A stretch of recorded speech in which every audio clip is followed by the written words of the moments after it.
You've made iHeartRadio the fastest growing music app in the U.S. Why? Because we connect you to all of your favorite music and radio stations in one free app. And this fall, prepare to take control of how you listen to the radio. Replay. That song on your radio you just can't hear enough? Immediately replay and sing along again. Save. Save the music you love on the radio directly to your playlist. Play. Search for and play any song on demand. Skips. Unlimited skips. Offline. Take the music from your favorite stations offline. Introducing iHeartRadio Plus and iHeartRadio All Access. Your radio now on demand. Good evening, ladies and gentlemen, and welcome to Gilbert, America, the heart of South Carolina. Patrick Damar here alongside Jack Taylor. We're here for a 3A South Carolina State playoff matchup between the Gilbert Indians and the Bluffton Bobcats. Jack, welcome. Glad to have you here. Glad to be back. As am I. Gilbert, of course, they are riding an undefeated record in the playoffs, where last week they won the first round of the playoffs. They're here now in the second round, where they fell last year to Timberland. Gilbert was sporting a 10-2 record. Those are the only 2 games that they've lost since head coach Chad Leapart took over here for the Big Red Crowd. Jack, what are some keys to the game? What are some players to look out for as far as the Gilbert Indians go? I mean, like you said, they're undefeated. The last game they defeated Anyor 57-16. It was a big game. I think that it's apparent that they get their offense going and in full speed by the second quarter. Last week they scored 29 points in the second quarter, and I think that's something that they can keep up. They'll be really good, in a really good spot for the game. Some players to look for, especially in that game. Gilbert's got a kind of dual QB system. It's a dual QB threat. They've got Josh Strickland and Jai Tolan, who in that game. Strickland was 15 for 18 for 179 yards, and Tolan was 5 for 8 for 119 yards and 2 touchdowns. So those are some big weapons from Gilbert, as well as their running back Cody Temples. He had 3 touchdowns in that last game. And then wide receiver Mandy Bright, he had 8 receptions for 150 yards and a touchdown. Gilbert had close to 600 yards in total offense, so off the backs of Strickland, Bright, and Temples, I think their offense needs to be firing on all cylinders. They have to play their game, establish a running attack, but also make sure that they have a good and consistent defensive play to make sure that they don't lose the edge that they have on offense. Well, Jack, you're certainly right about their offense. It has been the catalyst of their season so far, thanks to guys like Mandy Bright, Josh Strickland. Mandy Bright's been pairing up defenses left and right across the state all season long. Their defense, some would call it very athletic, quick to the ball. That's definitely their strength, is their speed. It's going to be interesting to see if they can keep up with Bluffton tonight. Bluffton defeated Hanahan last week. They came from behind, ended up winning that game by a score of 22-21, thanks to quarterback Hunter Eldridge and wide receiver Ikeem Jefferson. Hanahan was a 3 seed. Now, Bluffton, they're on the road. They're in a hostile environment in Gilbert. What can we expect from them tonight? What do they need to do to win? I think, Ikeem Jefferson as well as Jermaine Jefferson, I think that they both need to be on, firing on all cylinders to keep this team up, on the same level as Gilbert. And then other than that, I think that they need to slow down the big bursts from Gilbert. They need to slow down Josh Strickland, and that might be easier said than done, but I think that to complement that, they also have to score early and score often, because I don't see this really being a defensive matchup tonight. I think that this is going to be a game that's going to be won in a shootout. And in order for Bluffton to pull up the upset, to knock out Gilbert's undefeated season, they're going to have to – they have a very small margin of error if they want to make that happen. Well, Gilbert's certainly a good team. They're undefeated for a reason this year. They've got 3A title dreams. It's going to be interesting to see if they can advance to the next round here against Bluffton. Some other games to look out for around the state going on tonight. Myrtle Beach versus Lower Richland. Spring Valley versus Conway in a 5A contest. Fairfield Central versus Newberry. And another 3A matchup between Brooklyn Casey and Wade Hampton. Be interesting to see if Brooklyn Casey and Gilbert find their way into a rematch of last year's playoff games. Captains are heading out onto the field right now for both sides. Gilbert students have formed the tunnel. We'll be right back in just a few minutes, but before we head to break, make sure that you stay updated with our score updates, with our segment cameras, and if you like, you can get in contact with us by tweeting or posting on Facebook with the hashtag It's Game Day. Also, if you're interested in becoming a sponsor, email us at sales@freethinkersradio.com. That's sales@freethinkersradio.com. We've got about 7 minutes left until kickoff. Patrick Damar here once again with Jack Taylor. We'll be right back. You've made iHeartRadio the fastest fastest growing music app in the U.S. Why? Because we connect you to all of your favorite music and radio stations in one free app. And this fall, prepare to take control of how you listen to the radio. Replay. That song on your radio you just can't hear enough? Immediately replay and sing along again. Save. Save the music you love on the radio directly to your playlist. Play. Search for and play any song on demand. Skips. Unlimited skips. Offline. Take the music from your favorite stations offline. Introducing iHeartRadio Plus and iHeartRadio All Access. Your radio now on demand. This is iHeartRadio. iHeartRadio. iHeartRadio makes you want to move. When you have a great melody, A song can last forever. Instantly connected. I love it when the beat goes.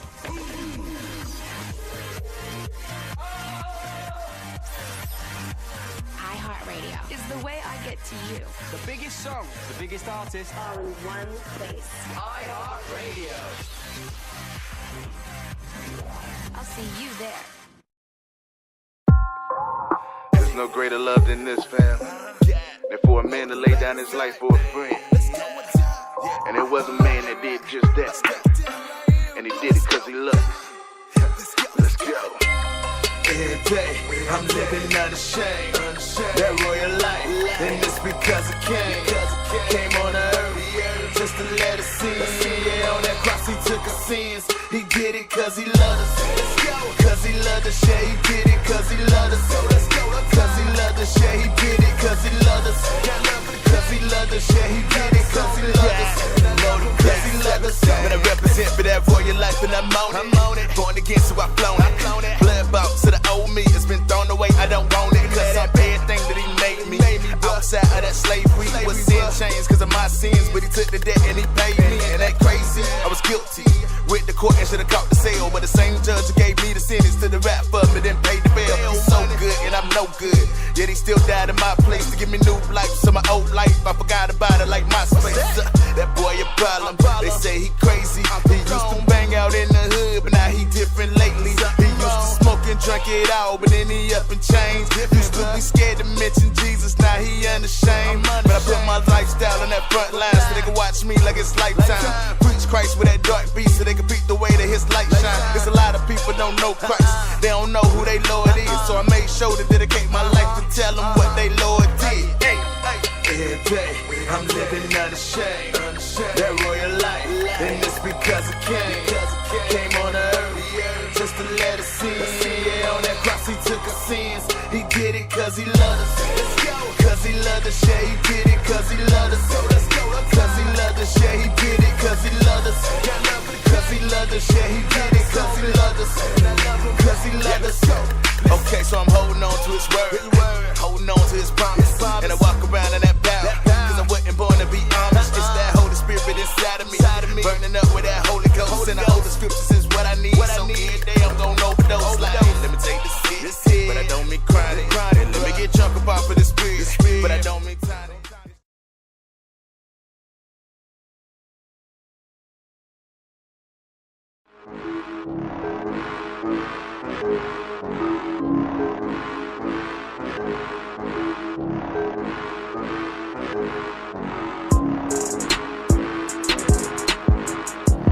Good evening once again, ladies and gentlemen. We are here at Gilbert High School in the heart of South Carolina.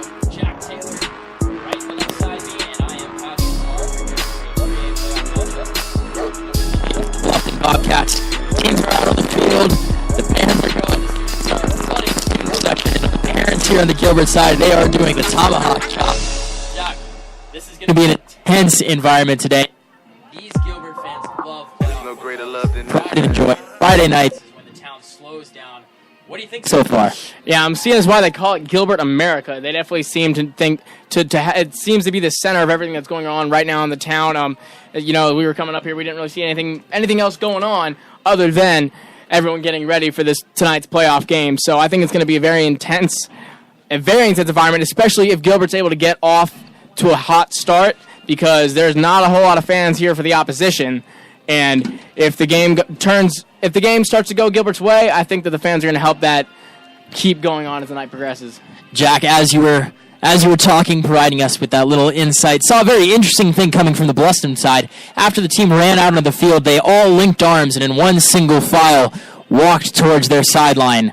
Bluffton, they're playing with some passion tonight. You can feel it. They're the underdogs. They're not favored to win, but they're not counting themselves out. Looks like they're ready to go. I can hear the cowbells now. The feet are stomping. Both teams are ready to play. Zombie Nation's on the airwaves. Let's see who's back to return on the Bluffton side. Looks like that's number 9. That would be... Number 9, that's John Swinton for the Bluffton Bobcats. John Swinton, a junior running back and outside linebacker. Bluffton plays a lot of guys both ways. He's going to try to get them with a hot start here, see if they can maybe return the kick. Back to kick for the Gilbert Indians. See who that is. As the ball is up. It's an onside kick. Little pooch over there on the far side. Gilbert falls on it. Looks like Gilbert picks up the ball with the onside kick to open up the game. They just pulled the Georgia Bulldogs right there, and they came up with it. It just went right through the hands and I think legs of the the Bluffton return man. I don't know if he wasn't prepared for it, but that's something you gotta fall on that. It looked like he was trying to run with it, and it to his dismay, it went right through his legs and into the diving arms of one of the Gilbert Indians. That was number 25, Tanner Watson on the onside kick. Gilbert recovered it.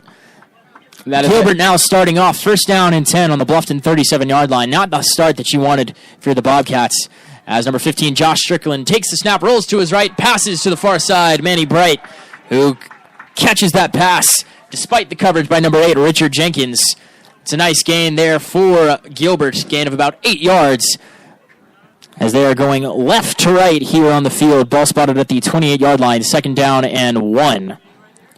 They didn't even move with the chains, and the crowd was still got pretty loud after that play. Gilbert, 3 wide receivers, running back to the right side. Handoff up the middle to number 10. That's Cody Temples. Temples then brought down from behind by big number 99, Ronald Reed. That's a Gilbert first down. The ball spotted at the 22-yard line. Gilbert fans, they're into it already. You can tell they're loving this. As head coach Chad Liebhart brings in the signals to the offense. Gilbert going spread formation now, 2 to either side. Strickland in the gun. Man in motion on the left. Fakes the screen pass to the left, then throws to the right. Manny Bright in the reception. He's got a great pass ahead of him. There's a touchdown. 3 plays. An onside kick. A pass to Manny Bright, a handoff to Cody Temples, and another screen pass to Bright on the outside. And that's a 21-yard touchdown pass to start off the game for the Gilbert Indians. Yeah, that's not the start you want to see if you're a Bluffton fan. All the momentum going towards Gilbert, and on that last play, it was a fake screen to the left, back to the right. He had the blockers, he had the speed, and that was a great play call from the head coach. Tanner Watson now back to kick on the point after. Point after is up and good. Through the hands of a Bluffton defender, just made it. So, 47 seconds into the ballgame, Gilbert's already got a 7-0 lead. A very aggressive move by Chad Liebhart, going with the onside kick to start the game off, but it works out. They score in just 3 plays, and now they're on the board. Well, and they're making a statement. They're not going to take anything from Bluffton. They're trying to weed out any hopes that they have of this upset. They're going to say that they're coming in strong all night, and they're not going to let up for anything. So I think that's a big power move from Gilbert, and honestly, it paid out for him, because now they're up 7-0 with, like you said, less than a minute left, or a minute gone in the game. So now Gilbert lining up to kick once again. Most likely no onside kick this time, but we'll have to see. Back deep for Bluffton. Looks like, once again, that's number 9, John Swinton. Here's the kick from the Indians. Another pooch kick. Bluffton falls on it this time. There's a flag down, probably an offsides on the kicking team. You know, maybe these aren't onside kicks. Maybe he's just not that good of a kicker. Maybe that's the farthest he can kick it. You might have something there, Jack. You might have something there. I mean, didn't seem like the best form when he was running up to kick it, but I'm interested to see what this flag is. Bluffton, I believe it wasn't offsides on the defense, excuse me. Bluffton, though, they are forcing Gilbert to move back another 5 yards. Gilbert's going to have to re-kick. Bluffton's going to try and get some better field position here. It's going to be interesting to see if Gilbert goes for a 3rd consecutive onside kick. Or if he can, in fact, kick the ball past, the midfield. having some clock issues here as the refs try to add another 2 or 3 seconds onto the clock. Gotta love it when the fans try and help out.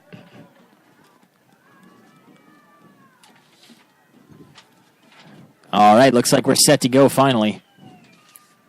Bluffton sideline, not many fans over on that side. Bluffton wearing all white with green numbers. Gilbert wearing all black tonight with red numbers. There's another high kick. Bluffton calls a fair catch and receives that one at the 50-yard line.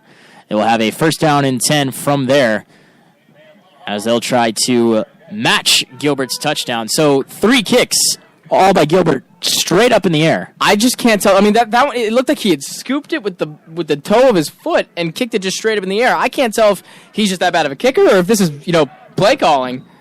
It's interesting. Number 25 on my roster is Tanner Watson. He's registered as the kicker. We don't have a number 27. That's who's kicking off for Gilbert.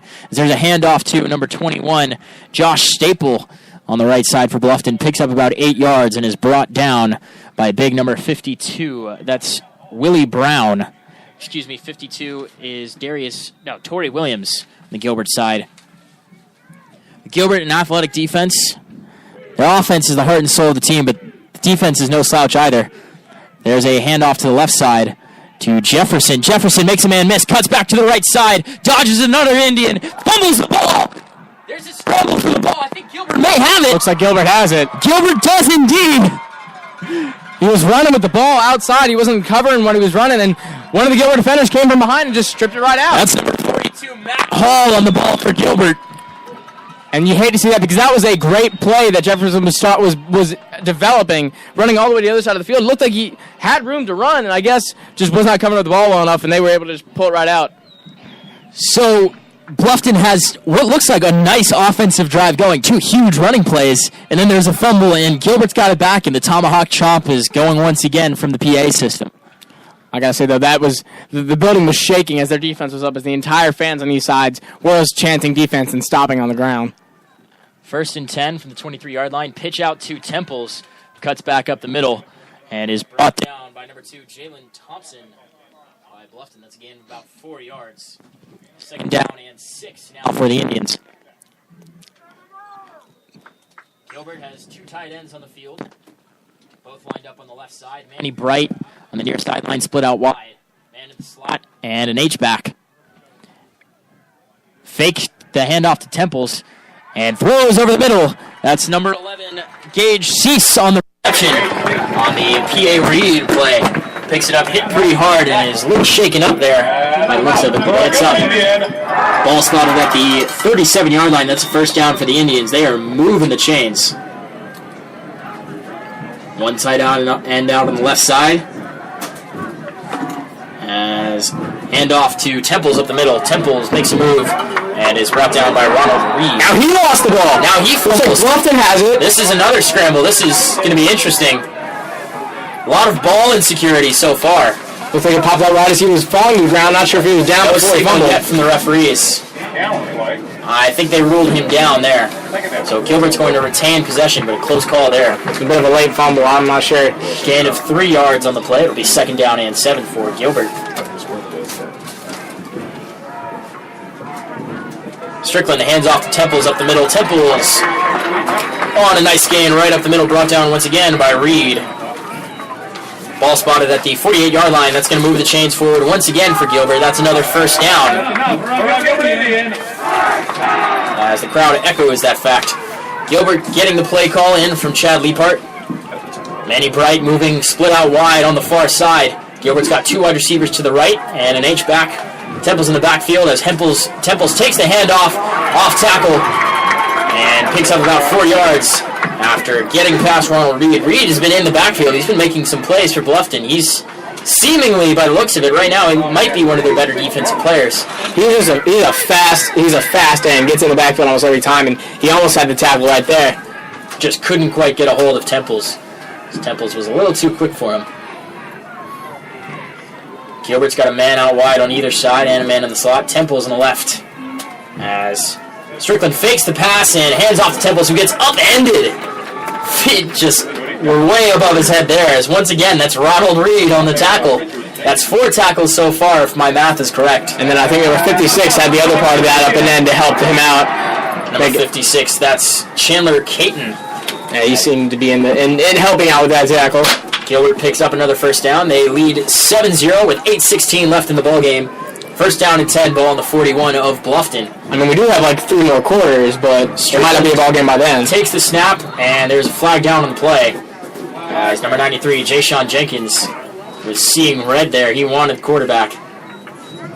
Looks like the call is an off start on Gilbert. They'll be moved back 5 yards. It'll be first down and 15.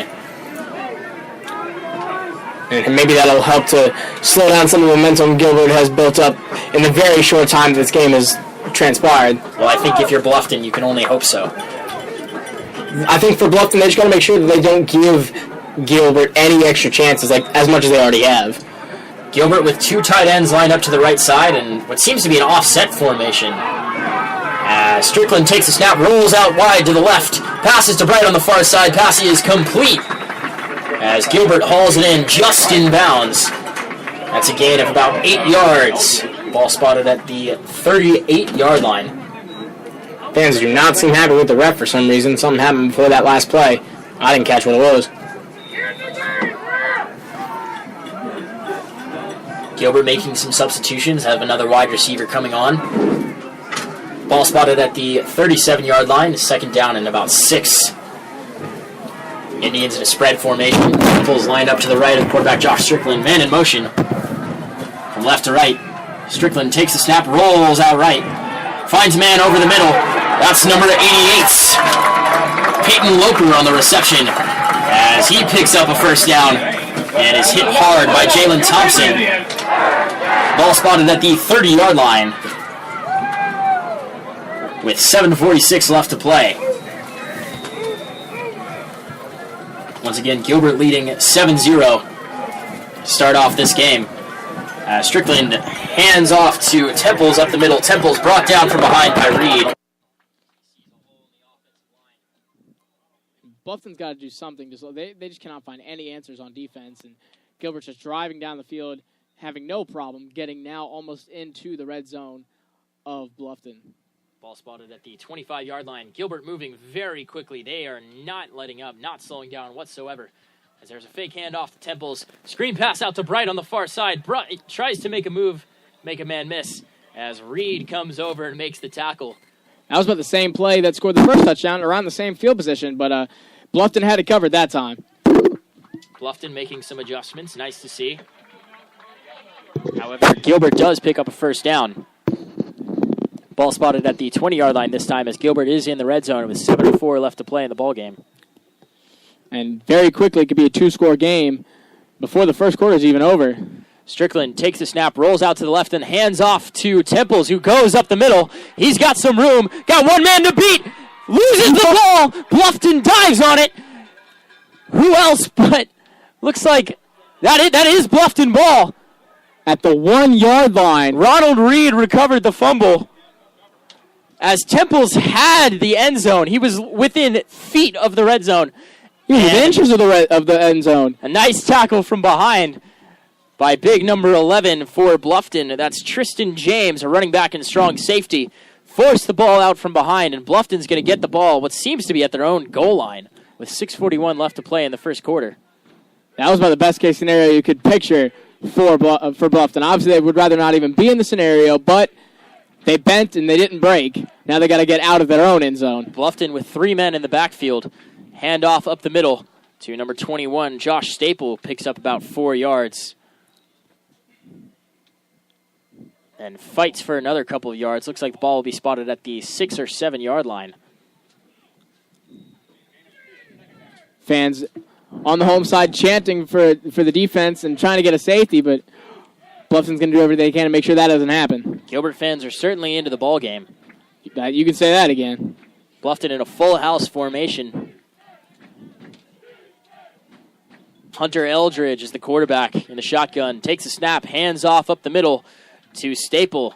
Staple takes it past the 10-yard line. Looks like that might be a first down as he is brought down by number 53. That is Xavier Bridgeford. Sets up a more manageable third down, about 3rd and 5. You can hear the foot stomping here. You can feel the foot stomp. The stands are shaking right now. Bluffton in the full house setup once again. Offensive line down. Eldridge takes the snap, fakes the handoff, throws a screen pass just high out of the grasp of number 9, Josh Swinton. That's going to force a 4th down and bring on the punt team for Bluffton. So we know Gilbert has an offense, and right now, by the looks of it, they've got a defense to go along with it. And, I mean, right there, he had number 5. He had Akeem Jefferson fairly open with enough room to get that first down. He just couldn't complete it. Had it about a couple fingertips away from his own. That's passes that you got. Eldridge, if you're Eldridge, you have to complete. Trying to regain momentum and make this a game. Now you're just giving the ball back to the Indians with very manageable field position. Punt there. Very short punt. Fielded at the 39-yard line. Brought down as Gilbert leads 7-0 with 5:16 left to play in the first quarter. We'll be right back after this word from our sponsors. This is iHeartRadio. iHeartRadio. iHeartRadio makes you want to move. When you have a great melody, A song can last forever. Instantly connected. I love it when the beat goes.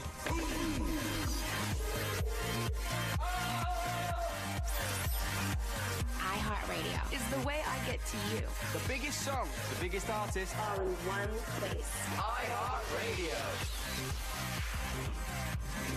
I'll see you there.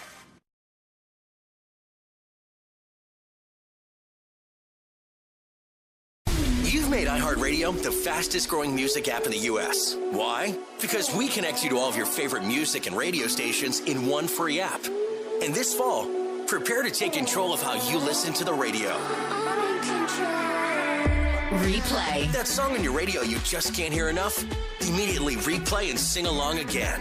Save. Save the music you love on the radio directly to your playlist. Play. Search for and play any song on demand. Skips. Unlimited skips. Offline. Take the music from your favorite stations offline. Introducing iHeartRadio Plus and iHeartRadio All Access. Your radio now on demand. And we're back, ladies and gentlemen. Gilbert, they are driving. We had some technical difficulties. We were working on that. 3 straight handoffs to DeAndre Cook, the younger brother of former Gilbert running back Catrez Cook, who I believe is now playing at Newberry College. As Cook fakes the handoff, pass out to the left side. Number 88 on the reception for Gilbert. That's Peyton Loper. Nice tackle there on the far side by a Bluffton player. Yeah, that was great coverage from Jermaine Patterson. He came up out of nowhere, read that play, saw the halfback kind of roll. The out route going out, and he was able to swallow it up before they got any major gain. Gilbert, they've got that second quarterback out there right now. Young man by the name of Jai Tolan. As Tolan rolls to his right, passes out to Bright on the far side. Bright makes the reception and is brought down by number 8, Richard Jenkins, running back and outside linebacker for Bluffton. Bluffton has a lot of two-way players here. That could mean a ton when these players start getting tired. Certainly don't want your guys to get gassed early on in the ball game. Gilbert with the ball at the 23-yard line. They've got 3rd down and about 7. Handoff to Cook. As Cook's got some running room. Falls forward for a 1st down after being brought down by Tristan James. Ball spotted at the 19-yard line, and 14-yard line, and just like that, Gilbert's back in the red zone. 3rd time in this first quarter. And the Bluffton defense is just getting decimated right now. They're exhausted. Tolan takes the snap, hands off to Cook once again. Cook brought down by number 2. That's Jalen Thompson. Almost seems like Gilbert's just put in their second team. At this point, if they're that confident in their second team and the way that they're running through and how exhausted this defense is getting, not the worst idea in the world. Hey, if you've got multiple guys that can play the position and play it well, may as well use all of them. Give some of your main guys a rest. Cook in the backfield, Tolan alongside him once again. As there's a timeout on the field. Looks like Gilbert calls their first timeout of the half. They have 2 remaining. We're going to have a quick word from our sponsors once again. We'll be right back. This is iHeartRadio. iHeartRadio. iHeartRadio makes you want to move. When you have a great melody, A song can last forever. Instantly connected. I love it when the beat goes.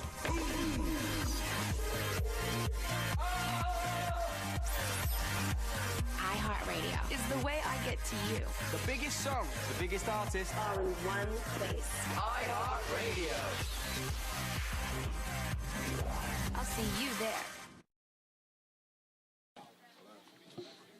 And we are back, ladies and gentlemen. Thank you to our sponsors for that quick announcement.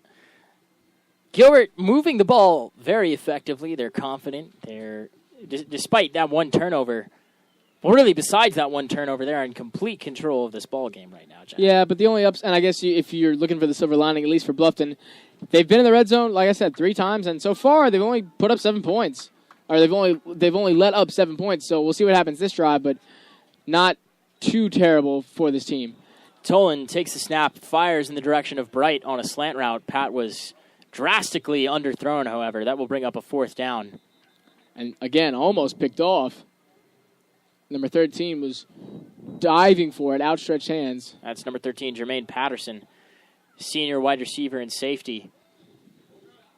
Looks like the referees are trying to get the clock to stop. I think the clock just ran down a solid 30 seconds after the play was over.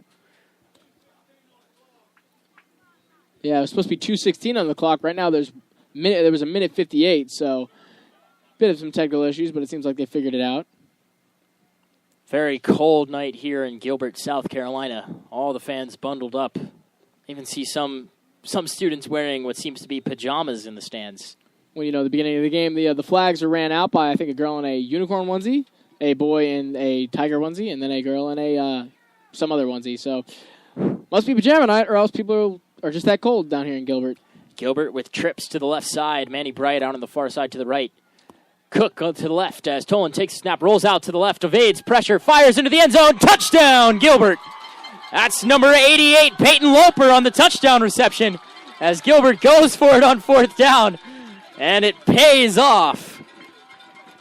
Yeah, that was a great play from the quarterback, running around enough to wait for that route to develop. And like you said, number 88, he was just able to find an opening, get both feet down real quick, and that was a nice touchdown from the Gilbert offense. Kicker out now for Gilbert for the point after. As here's the snap, the hold, and the kick is good. Gilbert's got a 14-0 lead with 2:10 left to play. So Gilbert, touchdown after forcing a fumble, after an onside kick to end the game. Force a fumble after Bluffton gets the ball back. Almost score, have a fumble, get the ball once again after forcing a 3-and-out, and score right there on 6 or 7 plays. Just running the ball down Bluffton's throat, completing that 4th down conversion for a touchdown on the pass to Peyton Loper on the back of the end zone. Bluffton's just got to get anything, something, some sort of spark to keep this a game. They're already down 2 scores. They need to make sure they can close the gap and try to get it just a 1-score game. But if they don't, this could snowball into something much, much worse for the Bluffton Bobcats. Gilbert now out to kick, back to return for Bluffton. Once again, number 9, John Swinton. Will we see 4 straight onside kick attempts? I'm still trying to figure out if whether it's on purpose or accidental. Yeah, I'm still trying to figure out if he's actually a good kicker or a bad kicker, or if this is scripted. As there's a bit of a higher kick, pooch kick over on the far side. And flags are out. Another flag on the play. Looks like it's going to be an offsides on the kicking team once again. Seems like the issue is apparently looks like it's number 4 for Gilbert. That's DeAndre Harris. Seems DeAndre that Harris just leaving just a tad early. Coach yelled at him that time, made sure he knew that was his fault. And I mean, that's just a sloppy penalty that you really don't need, especially when you're up by 2 touchdowns, trying to shut them out. That just not necessarily helping them out, but I mean, it's just sloppy. Ball spotted at the 35 now, where Gilbert will attempt to kick once again as Bluffton pushes them back, trying to get some better field position. Kick high, arching over onto the right side, fielded by number 88 for Bluffton. That's Bailey Priester, a tight end and defensive end. not necessarily the hands team out here for the Bobcats, but they come down with it. They've got a first down and 10 at the Gilbert 48-yard line because they are in Indian territory. Doesn't really seem like the kicking team's out there either. I mean, I haven't seen a kick go past 15 yards tonight from Gilbert. No, sir. And whether or not, I mean, it'll go about 6 or 7 yards up into the air, but not. This is their second time they've gotten the ball inside enemy territory to start their drive. Eldridge at quarterback for the Bobcats. Man in motion from left to right. Handoff up the middle to number 9, John Swinton. Swinton gets into the pile and forces it forward. Gets a nice push from his O-line and is brought down at the 42-yard line. A lot of men in there on that tackle there for Gilbert. Darius Bell, among others, number 32 in there. Darius Bell, he is without a doubt the unquestioned leader of this Gilbert defense. There's also big number 52, Torrey Williams, that makes a lot of plays here for the Indians. The big red crowd, they're into it. Eldridge with split backs. Fumbles the snap, holds on to it, and is brought down hard behind the line of scrimmage by number 7, Jeremy Cintron. They're just lucky that ball wasn't going the other way. Had he not scooped that up, that could have been a much worse outcome. It's third down now for Bluffton. Ball at the left hash mark. Spotted at the 45-yard line. They've got 7 yards to go. Stands are rattling once again. You can feel the atmosphere in the air. The Gilbert players are loving it, waving their arms up and down, trying to get the crowd even more into it. Eldridge with split backs. Wide receiver out to the left, 2 out to the right. Eldridge takes the snap, rolls out to the right, looks for a man deep on the sideline, and it is just short. And he had a man wide open in the middle field. It looked like it was number 13 for Bluffton. That's Jermaine Patterson. He was in between the hash marks at around the 30-yard line. No one else around him, yet decided to throw into double coverage, and that's just a bad play call. That's a bad choice from number 16. Hunter Eldridge. That was just, you could see the frustration in Jermaine Patterson there when the ball wasn't brought his way. He was not happy about it. Bluffton, they're going to send the offense back out there. They're going for it on fourth down. I think they kind of have to at this point. I mean, what do you got to get some points on the board here. And what do you have to lose? With split backs once again, same formation as the last play. Looks like the same play as Eldridge rolls out, throws over the middle, and there's a flag down on the play as a Gilbert Indian held on to number 13, Jermaine Patterson. Patterson fell pretty early. He was again, but see that he was looking for Patterson that time. That time Patterson was in double coverage. They ran the same play. Gilbert saw it coming 100%. They didn't need to have that pass interference play. Very unnecessary, but nonetheless, it's there. It'll be interesting to see if they rule this pass uncatchable. I think they're having a conversation about that right now. The thing I think that's going to hurt Gilbert here is that it was from behind. It was a pull and a hold, not necessarily just a pass interference. So I think they're going to give it to him just because of that. The ball wasn't catchable, but you can't, if it's from behind, anything that you do, they're going to call that penalty every time. You can almost, you can certainly tell by the reaction of the crowd here. I'm not sure if you folks listening at home heard it, but the play was ruled in pass interference, as Eldridge takes the snap, hands off the middle to number 21, Josh Staple, who picks up about 3 yards as... Disregarding those last two plays, everything else from Bluffton, the play call is seeming extremely conservative, which is surprising to me because you're in this game, you're an underdog, you're down 2 touchdowns. You need to draw up some plays to make sure you can get in the end zone. You're not going to win just by running it up the middle. That's not how you're going to get past this defense. But yet at the same time, you want to avoid turnovers. You have to find that happy medium. Of course. As Bluffton is in the full house formation once again with 2 running backs on either side of the quarterback and 1 behind him. Wide receiver on each side split out wide. Play clock at 2. Eldridge takes the snap. Hands off up the middle, to Staple. Staple is brought down in the backfield. Gilbert has a very aggressive front 7, and these play calls, when it's the read or these halfback reads looking like a read option, it doesn't seem like Eldridge is going to keep it himself. And with the first quarter ending, I think that now you're in the second quarter. You have to start calling, not necessarily forcing the ball, but right now it's third down. You got to start drawing up something different. I don't think that up the middle is going to work against that front 7. On that last tackle, number 22, John Fanning for Gilbert. Gilbert does have a very aggressive defense here. They're making plays. They're forcing Bluffton to try and do something outside the box. They have a 14-0 lead going into the second quarter. It's been all Gilbert so far, all Gilbert. as we'll switch fields, and we'll be right back in just a couple of moments. You've made iHeartRadio the fastest growing music app in the U.S. Why? Because we connect you to all of your favorite music and radio stations in one free app. And this fall, prepare to take control of how you listen to the radio. Replay. That song on your radio you just can't hear enough? Immediately replay and sing along again. Save. Save the music you love on the radio directly to your playlist. Play. Search for and play any song on demand. Skips. Unlimited skips. Offline. Take the music from your favorite stations offline. Introducing iHeartRadio Plus and that's a iHeartRadio touchdown All Access. for Bluffton. Bluffton, as we're getting back right now, they have a touchdown play on 3rd down and long. Eldridge passed out on the far side to Patterson. They faked the handoff up the middle, threw a pass. Patterson caught it, made a man miss, and strutted into the end zone as the Gilbert crowd is silenced. They caught Gilbert off guard. They caught the fans off guard. They caught us off guard. That was a great play drawn up. And see, like I was saying, they faked the handoff because Gilbert knows they've been doing that all night. But on a 3rd down situation where you need to score, that was a perfect play they could have called. Gilbert was keying in on that run play. Bluffton called the perfect play for it. Utilizing Counter. Patterson's talent to weave through that defense.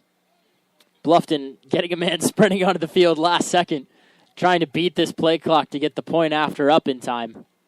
It's going to be close. As there's a flag in the air, they couldn't get it. A miscommunication there by the Bluffton side. And I never can understand having the line set up 5 yards to the right of where your kicker's going to be. I don't know who that's fooling or what they think's going to happen off of that. But, I mean, had they not done that, they probably could have gotten that ball off in time. Bluffton just setting up straight up the middle this time around, as they've got number 22, Evan Hayes, back to kick on the point after. Here's the snap. Kick is up and good. A nice kick there by Hayes. Gilbert generated some pressure but couldn't quite get there. So with 11:54 remaining in the first half, Gilbert leading 14-7, and they'll get the ball back. Some quick score updates here from around South Carolina. Another playoff matchup. Sumter leading Somerville 3-0 in the second quarter. Ben Lippin tied with Lawrence Mailing in a Skeesa game at 7-all. Lower Richland and Myrtle Beach tied 0-0 in the fourth quarter. 96 leading Saluda by a score of 7-0 in the second quarter. Wade Hampton and Brooklyn Casey, no score there in the first quarter of that game. Spring Valley leading Conway 21-7. They are way ahead there. Dutch Fork and West Florence also playing. That score tied at 14 apiece in the fourth quarter. Batesburg-Leesville leading Whale Branch by a score of 7-0. Ridge Spring leading Timmonsville 7-0. Westwood trailing Eastside by a score of 7-0. They took down number 1 seeded North Augusta last week, so they're looking for a big game. And Lower Richland losing to Myrtle Beach 3-0 in the first quarter. And a basketball score, if you're interested. South Carolina men's team leading Wofford 33-24 in the first half. Here's the kick by Bluffton, a pooch punt on the right side. This ball falls in the hands of number 8 for Gilbert. That's Matthew Reed. Some extracurriculars occurring down around the 30-yard line. Looks like 89 for Gilbert and number 99 for Bluffton. Getting to a bit of a chest match. That's Ronald Reed and Rab Reeder. Rab Reeder, love that name. That's a football name right there. I've kind of noticed this throughout the night. It's been fairly chippy after the whistle between these two teams, and rightly so, as this is a game with a lot of implications and a lot of weight on it. The flag down to the play. Looks like Bluffton may have had 12 men on the field there as they tried to get a man off but couldn't quite do it in time. You just put a score up on the board. That's a careless penalty that gives them yards that they don't really need because they can get it anyway. So that's just putting fuel to the fire. First down and 5 now for Gilbert at the left hash mark. It's the near side to our press box. Ball spotted at the 41-yard line. Handoff at the middle to Cook. Strickland back in the ball game there as Cook takes it for a first down pretty easily and then is brought down just past the first down marker by number 24, Reggie Brown. Yeah, that's a big man running that ball right there. And he's able to just bounce the defenders off of him, get a nice gain for a first down. Ball spotted at the 47-yard line for Gilbert. They've got trips right. Bright lined up on the far outside. Cook in the backfield. Strickland fakes the pass to Cook and throws out to Manny Bright, who catches it and runs out of bounds at the opposing 48-yard line. Bright's been very sure-handed so far, hasn't missed any passes as of yet. Yeah, that was a nice catch from Bright, thrown a little bit towards the back shoulder. He's able to flip around and get his hands on that ball. Strickland in the gun once again. Cook behind him to the left as he hands off to Cook up the middle. Cook stopped at the line of scrimmage. Picks up maybe a yard, if that. Nice play there by Reggie Brown. He's number 24. Brings up a 3rd down and 4 now for Gilbert. Got trips right once again. Cook lined up to the right of Strickland this time. Manny Bright lined up out wide to the left. Strickland rolls out to the right side, looking for a man over the middle, and finds him. It's number 88 on the reception. Peyton Loper, who had the touchdown catch that last drive. Gilbert runs a lot of those rollout plays, as you'll see as the game goes on. That's a big part of their offense. I thought it was pretty risky. I mean, there was 3 Bluffton players quickly closing in on that wide receiver, and lucky he was able to get that pass in there. Trips to the left this time. Bright in the slot. Strickland rolls out to the left, looking for Bright, and finds him. Completed pass once again as Bright catches it and walks out of bounds at the 38-yard line. It's a nice gain there for Gilbert. Gain of about 4 or 5 yards. It's 2nd down. Ball spotted at the 37-yard line on the left hash mark. Gilbert this time in a tight spread formation. Has got a man in motion to the left side. That's a jet sweep. As it's number 8, Matthew Reed on the carry. Couldn't quite get off of his man. As Reggie Brown forced him out of bounds.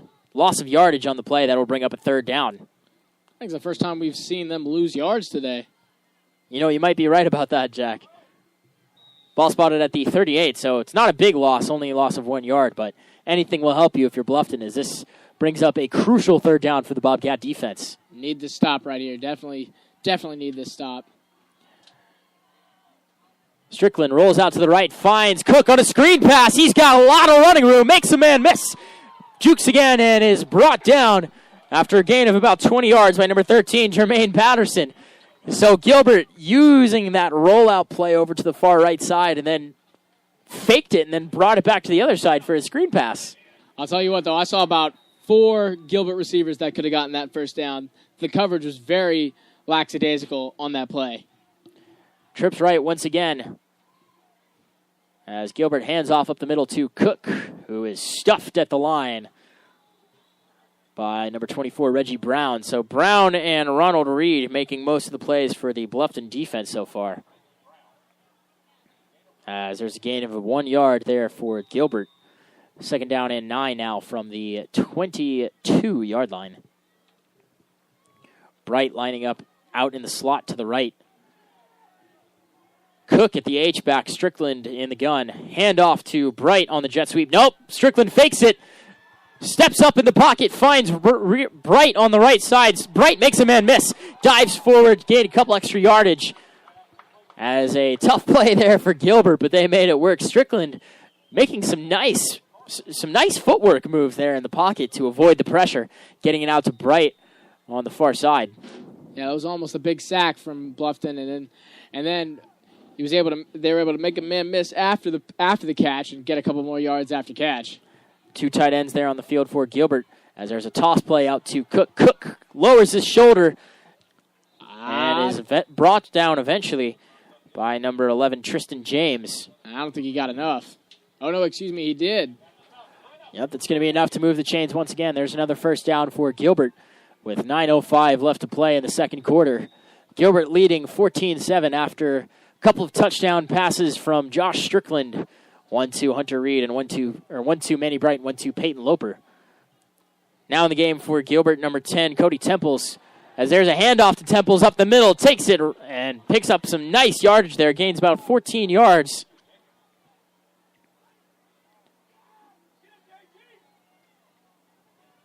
They're within distance of the goal line now. Ball spotted at what looks like the 4-yard line. Temples in the backfield behind Strickland. Handoff up the middle to Temples once again as he walks into the end zone. Nearly untouched. Tristan James almost got to him, but Temples got in there That's another touchdown for Gilbert as they lead 20-7 now with 8:27 left to play in the first half. Tomahawk chop raining down from the stands once again. Yeah, not much the Bluffton defense could have done about that one. Showing very little resistance that whole drive there. Gilbert essentially having their way with the Bluffton defense. Yeah, Gilbert's been able to just walk down the field. I don't think they've had a punt at all this entire game, although to speak to that fact, Bluffton's only had one of their own, and that was from their own end zone. As point after is up and good for Gilbert. They have a commanding 21-7 lead with 8:27 left to play in the first half. So now if you're Bluffton, you're going to get the ball back. You scored a touchdown on your last drive. You got to do the same here. Yeah, you got to keep it into at least this one score margin. You got to keep going back and forth. Some other scores that we've been talking about tonight, or that are happening around the league tonight.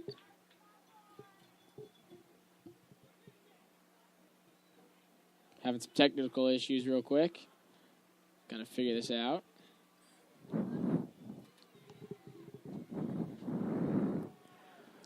Some updated scores. Spring Valley is now leading Conway Tigers 21-7.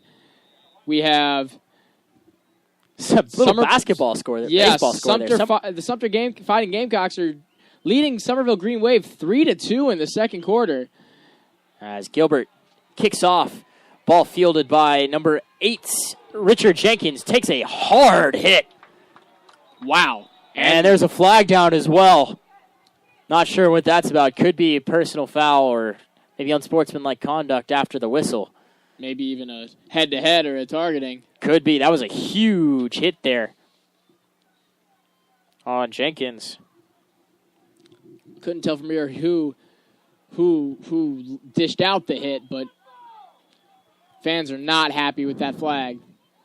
That is a personal foul on the defense. That'll be a 15-yard penalty as Bluffton's going to start out on the Gilbert 45-yard line. For the first time tonight, we didn't even mention that was a pretty long punt. Yeah, that was a good kick. That was a good kick. Went past, the 50-yard line, almost to the 40. So that would have been the worst field position for Bluffton all day, but thanks to the penalty, they once again start in enemy territory. Bluffton with split backs as Eldridge forces man out in motion out to the right side. That's the running back. As he comes back in motion to the left side, and he's running a screen pass over on the outside. Pass over completed to number 13. That's Jermaine Patterson. Had some running room. Picked up about 12 yards on the play and a first down. So Bluffton, they're opening up the playbook a little bit. They're getting more aggressive. They're trying to call some more plays to get the offensive game going. It's working out for them, too. What do you think, Jack? I agree with everything the coach is doing. Maybe he heard what I was talking about. But like I said, they have nothing to lose right now other than, obviously the game. But they're the underdogs. They're down by 2 scores at enemy territory. Open up the playbook. Do whatever you can to try to get this game even. Eldridge with a man in motion. Hands off up the middle to Staple, who was brought down hard by number 32, Darius Bell. Loss of about 2 yards on the play. That'll bring up a second down and 12 for Bluffton. And that's just kind of reverting back to your old ways. You just get a big gain off the screen, and again, back to the inside handoff. I understand the importance of it, trying to, get these body blows to the defense, but sooner or later, you just got to give it away. Eldridge with split backs once again. 2 men over to the right side as Eldridge drops back, looks for a man deep down the sideline, and passes incomplete. There was some contact there by both the offense and the defense. Gilbert fans looking for the flag, but really I think, the referee's just kind of letting him play. The ball got there at the same time as the players did. I don't think you can call that. Nah, they were both trying to get the ball. I don't even think either of them even saw each other. They were both looking at the ball. So, nothing you can do there. Good non-call by the ref. Third down and 12 now for Bluffton. Big play here for the Bobcats. They need a first down. Almost a game-changing play right here. Eldridge with running back on either side of him. 2 wide receivers to the right. 1 wide receiver to the left. Man in motion. Moves out to the right side. Eldridge takes the snap. Rolls out to the right side. He's pressured and is brought down in the backfield. Some extracurricular activities going on as well. Loss of 10 on the play at least. Ball spotted at the 47-yard line. Almost where Bluffton started off this drive. That's going to bring up a 4th down and very long. think it's farther back than where Bluffton started this drive. As out comes the punt team for the Bobcats. Something I've been noticing, I think they were trying to get it out there. Eldridge, before he snaps the ball, and he almost always starts in shotgun, he takes a step back as he's calling hike, I guess to give him some extra room, but there it didn't really help. But that's an interesting thing that I haven't seen very often in terms of quarterbacks. 6:33 left in the second quarter for Bluffton as head coach John Hout calls a timeout. That's Bluffton's first timeout of the half. They have 2 remaining. With that timeout, we're going to give it to our sponsors. We'll be right back. This is iHeartRadio. iHeartRadio. iHeartRadio makes you want to move. When you have a great melody, A song can last forever. Instantly connected. I love it when the beat goes.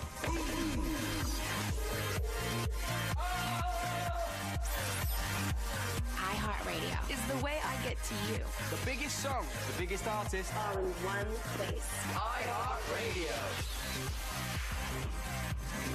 I'll see you there. And we are back, ladies and gentlemen. Bluffton with a 4th down and, well, A lot to go.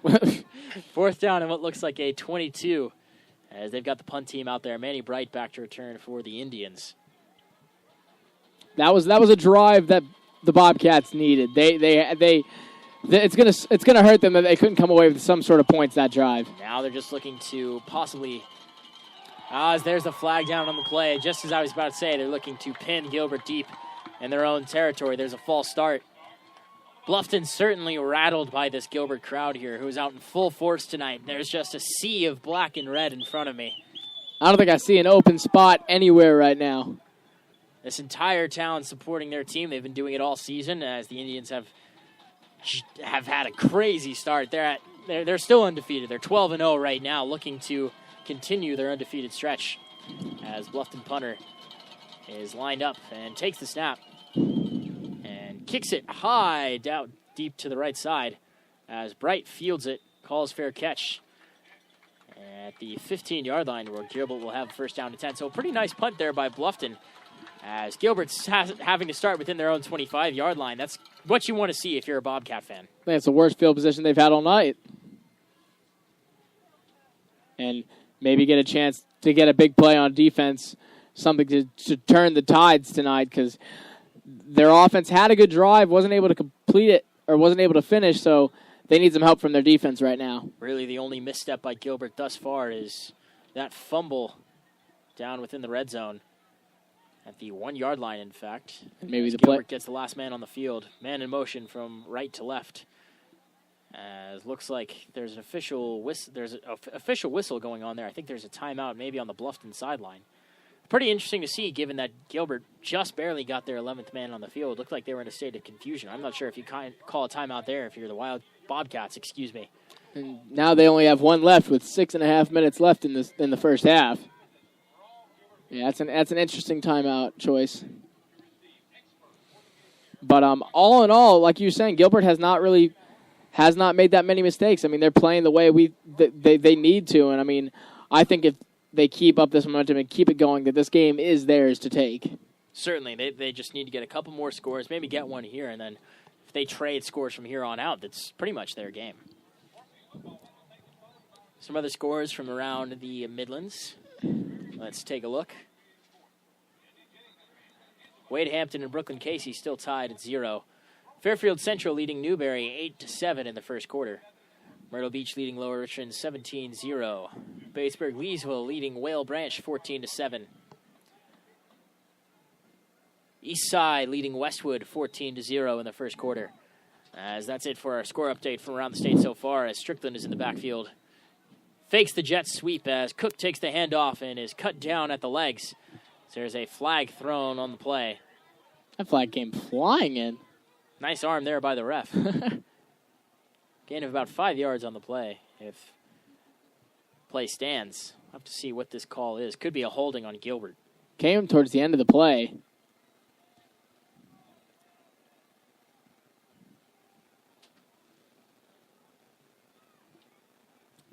Some confusion by the referees. They're talking it over. They're going to call it a block in the back. Illegal block, on Gilbert, as they'll move back 10 yards from the spot of the foul. Ball be spotted at their own 10-yard line now. That'll force a first down and 15. And Great field position if you're Bluffton. That's what you're looking for. If you're a Bluffton fan, you're praying for a turnover right now, some sort of momentum changer. Honestly, just a stop, because they haven't punted the ball all night.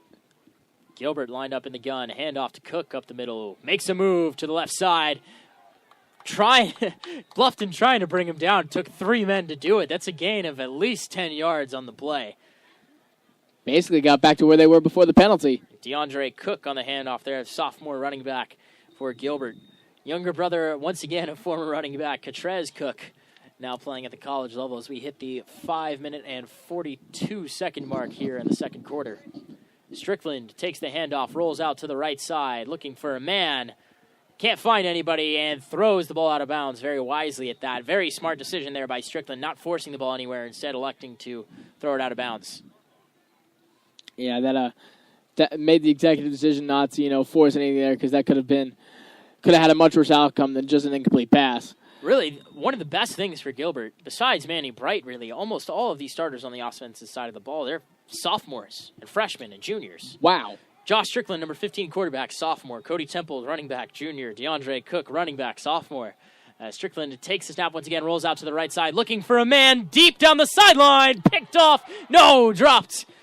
Dropped by a Bluffton Bobcat. Right in and out of the hands of the Bobcat DB. Looked like number 1, Jermaine Patterson. Couldn't quite get it. Fell to the ground after failing to come up with that interception. But some nice defense there by Bluffton, taking advantage of the good field position, forcing a 3-and-out for Gilbert Indians as the Big Red crowd is silenced, if only for a moment. And I actually think that it looked like that he was looking to run before he actually caught it, and that's why he wasn't able to drop it. But finally, a punt from Gilbert, as they have not had to do that all night so far. Punt, low line kick to the right side as that takes a high first bounce as Gilbert will down it at the 48-yard line. Bluffton will have the ball start out just about where they did the last time around. They'll look for a different result, though, as they trail 21-7 with 5:14 left to go in the first half. Giving you some more updates. Dutch Fork is leading West Florence 21-14. Other than that, we got 96 is leading Saluda 14-0, and Ben Lippen and Loris Manning, they're tied 7-all at the first quarter. Newberry and Fairfield Central, same score. The Fairfield's up 8-7, and those are your updates. Spring Valley are still up 1 touchdown on the Conway Tigers. Eldridge in the gun, split backs, man in motion from left to right. Fakes the handoff, drops back. He's pressured and brought down behind the line. Number 32, Darius Bell on the sack with the celebration as well, getting the crowd into it. I believe that's his second sack in a row. Darius Bell, he's a big boy and right I think there. that's what he was signaling to the crowd.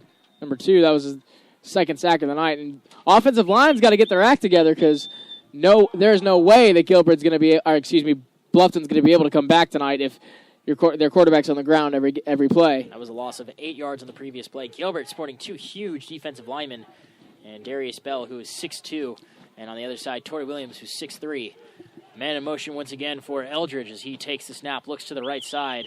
There's a screen pass over the middle to number 5, Ikeem Jefferson, who's brought down behind the line of scrimmage once again by Bell. Bell making all kinds of plays now as the Gilbert defense is getting into this ball game. Miscommunication from the offensive line. They were trying to bait the defense on their rush, but Bell was just left unattended, able to swallow up that screen before it's able to develop. 3rd down and long now for the Bluffton Bobcats with 4 minutes left to play in the first half. They need a big play here if they want to stay in this ball game. Tomahawk chop raining down from the stands once again. Fans stomping their feet. Eldridge has split backs, 2 wide receivers to the right side, 1 wide receiver to the left. Man in motion. They now have trips right. And he brings him back. There's a flag down on the play. This is going to be a false start. That's where this home field advantage really comes into play, acting like a 12th man to bring about that false start. Bluffton just looking rattled right now. Looks like an illegal procedure. No, correction. Bluffton called a timeout just before the flag went down. Nice move there by head coach John Hout. Gilbert fans not too happy about that call by the referee, though, I must say. Not at all. Some expletives flying from the mouths of what I'm assuming is a football player's parent. We can only hope, because otherwise that's questionable. Oh, man. 3rd down and long for Bluffton here on the upcoming play. Ball spotted at their own 39-yard line. 3rd down and very long. They've got probably 19 yards to go for this first down. Jack, what are you doing here if you're trying to make a play? Do you try to get it all at once, or are you just trying to get a big chunk play, maybe you get 4th down and manageable and go for it from there? I think you got to go all out, and I don't know if they can. I mean, their line's got to give Eldridge enough time to let the routes develop and get past the first down marker. I'm not a big fan of throwing passes behind the first down marker when it's 3rd down, but honestly, you just got to try to do anything you can to get this first down, because I don't think you can give up. After shutting them down, you got to get this first down. Bluffton with trips right, running back to the right side as Eldridge takes the snap, rolls out to the right side, getting pressured, fires deep over the middle, and intercepted! Intercepted by Gilbert. That's number 4, DeAndre Harris on the pick as he struts off the field, high-stepping. The crowd's pumped. Gilbert's loving it. They're going to have 1st down and 10 at their own 32-yard line after that interception. Eldridge threw it into a crowd of probably 4 or 5 Indian defensive players. I mean, to give Eldridge credit, that wide receiver was about an inch in front of the defensive backs. Problem was, he dropped back about 12 yards to throw that ball, farther back than he already was. So if he would have gotten that ball in front of the wide receiver, that's a catch. That DB went in an all-out backward stretch to pick that off. Backup quarterback into the game now for Gilbert, Josh Tolan, as he fakes the handoff, rolls out to the left side, throws deep in the direction of Bright, who can't quite come up with it. Pass was over his opposite shoulder, kind of above his head. Not a great placed pass.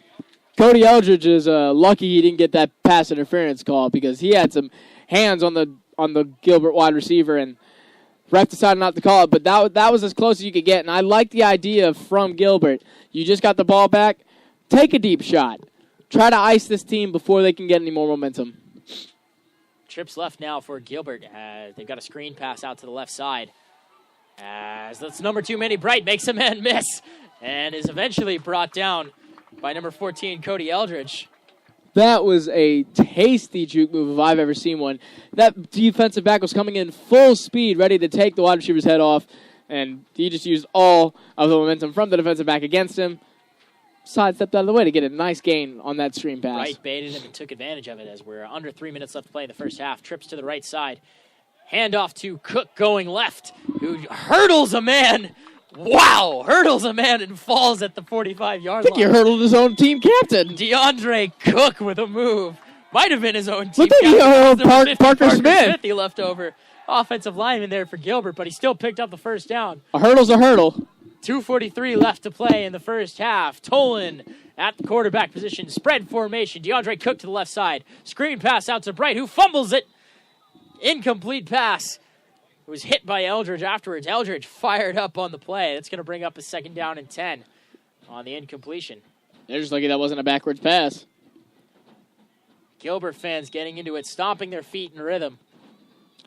Really loving this atmosphere here in Gilbert, America, as they call it.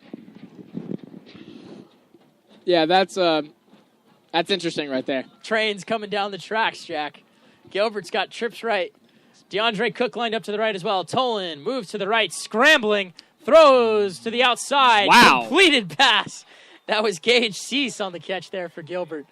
What a throw on the run. He was kind of leaning forward as he threw that, and that was very, very good composure. Cody Eldridge is now down on the right side of the field. I think he's taking his helmet off. He has not gotten up, and training staff's coming out. I think he took a hard hit there by Bright. They've been going at it this entire second quarter, and I think Bright finally took advantage of it. It should be pretty interesting because that was nowhere near the play, and that was a pass play, so that's well past 5 yards from the line of scrimmage, so either a missed penalty or some late extracurriculars. We'll get right back to you as hopefully Eldridge is okay. We're going to have a quick word from our sponsors. This is iHeartRadio. iHeartRadio. iHeartRadio makes you want to move. When you have a great melody, A song can last forever. Instantly connected. I love it when the beat goes.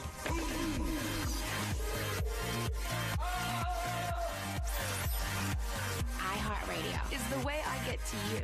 The biggest songs, the biggest artists. All in one place. iHeartRadio. I'll see you there.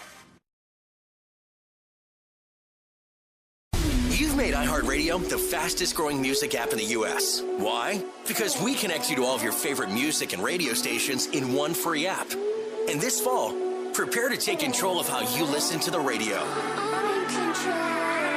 Replay. That song on your radio you just can't hear enough? Immediately replay and sing along again. Save. Save the music you love on the radio directly to your playlist. Play. Search for and play any song on demand. Skips. Unlimited skips. Offline. Take the music from your favorite stations offline. Introducing iHeartRadio Plus and iHeartRadio All Access. Your radio now on demand. Welcome back, ladies and gentlemen. Cody Eldridge, the injured player there for Bluffton, gets out. Looks like he's going to be okay as Gilbert's got a 5-wide set. Screen pass to Bright on the left side. Pass is complete. Bright is wrestled down hard by Jalen Thompson. These Bluffton players playing with some emotion right now. They're really into it. That's going to bring up a 4th down and very short. Looks like the offense is going to stay on the field, however. Fans are not happy. They thought that should have been either a late hit or a cheap hit. I guess the fans are just never happy with these refs. Cook in the backfield. Tolan trying to bait the D-line into moving early. He's going to line up under center now. Look out for the quarterback sneak as he takes it, and he's going to get the first down as well. Nothing they could have done there. That's the beauty of the QB sneak. I mean, you know what's coming, but there's really nothing you can do to stop it. Jai Tolan there, the sophomore quarterback for Gilbert. Gilbert, once again, with this dual quarterback system, they've got Jai Tolan as one, and they've got Josh Strickland as another one. They've got 1A and 1B by the looks of it, and it's working very well. Tolan fakes the handoff, looking for a man deep. That's Manny Bright down the left side. Can't quite come up with it.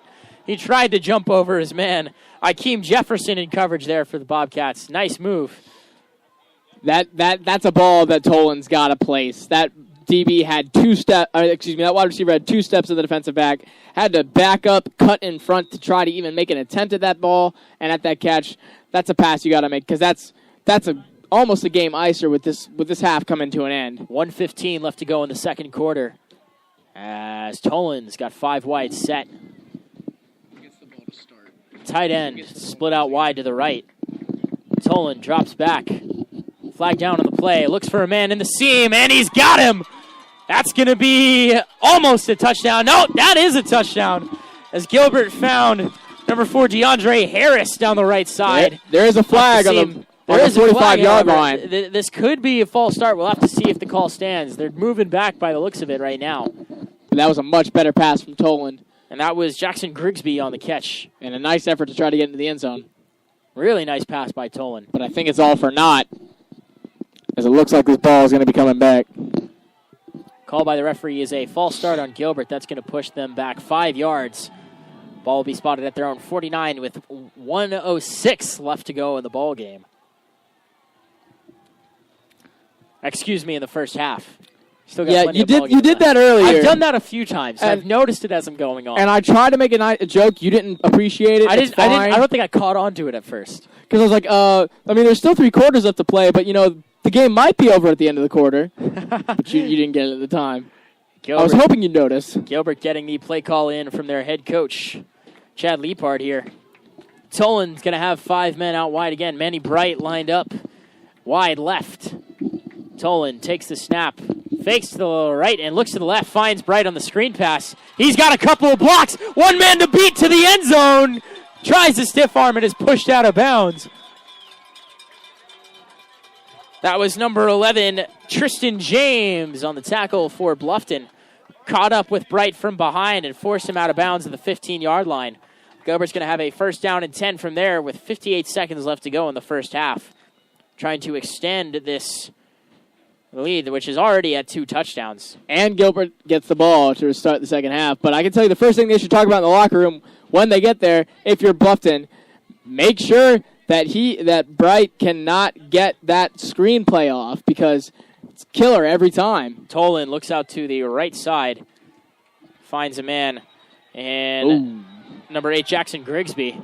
Couple late hits, or late kind of scuffles after the whistle, but no flag. Grigsby caught it. Looked like he was down already, but I think he rolled over the defensive player and his knee never touched the ground.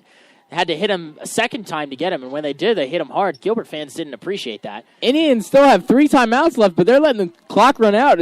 26 seconds left. Tolan takes the snap, scrambles out to the left side looking for a man. No, he's moving by himself. He goes over the middle and is brought down by Ronald Reed. 18 seconds left on the clock as Chad Leapart calls a timeout. As their first timeout of the half, they have 2 remaining. Like to wish a happy 16th birthday to number 5, Jai Tolan.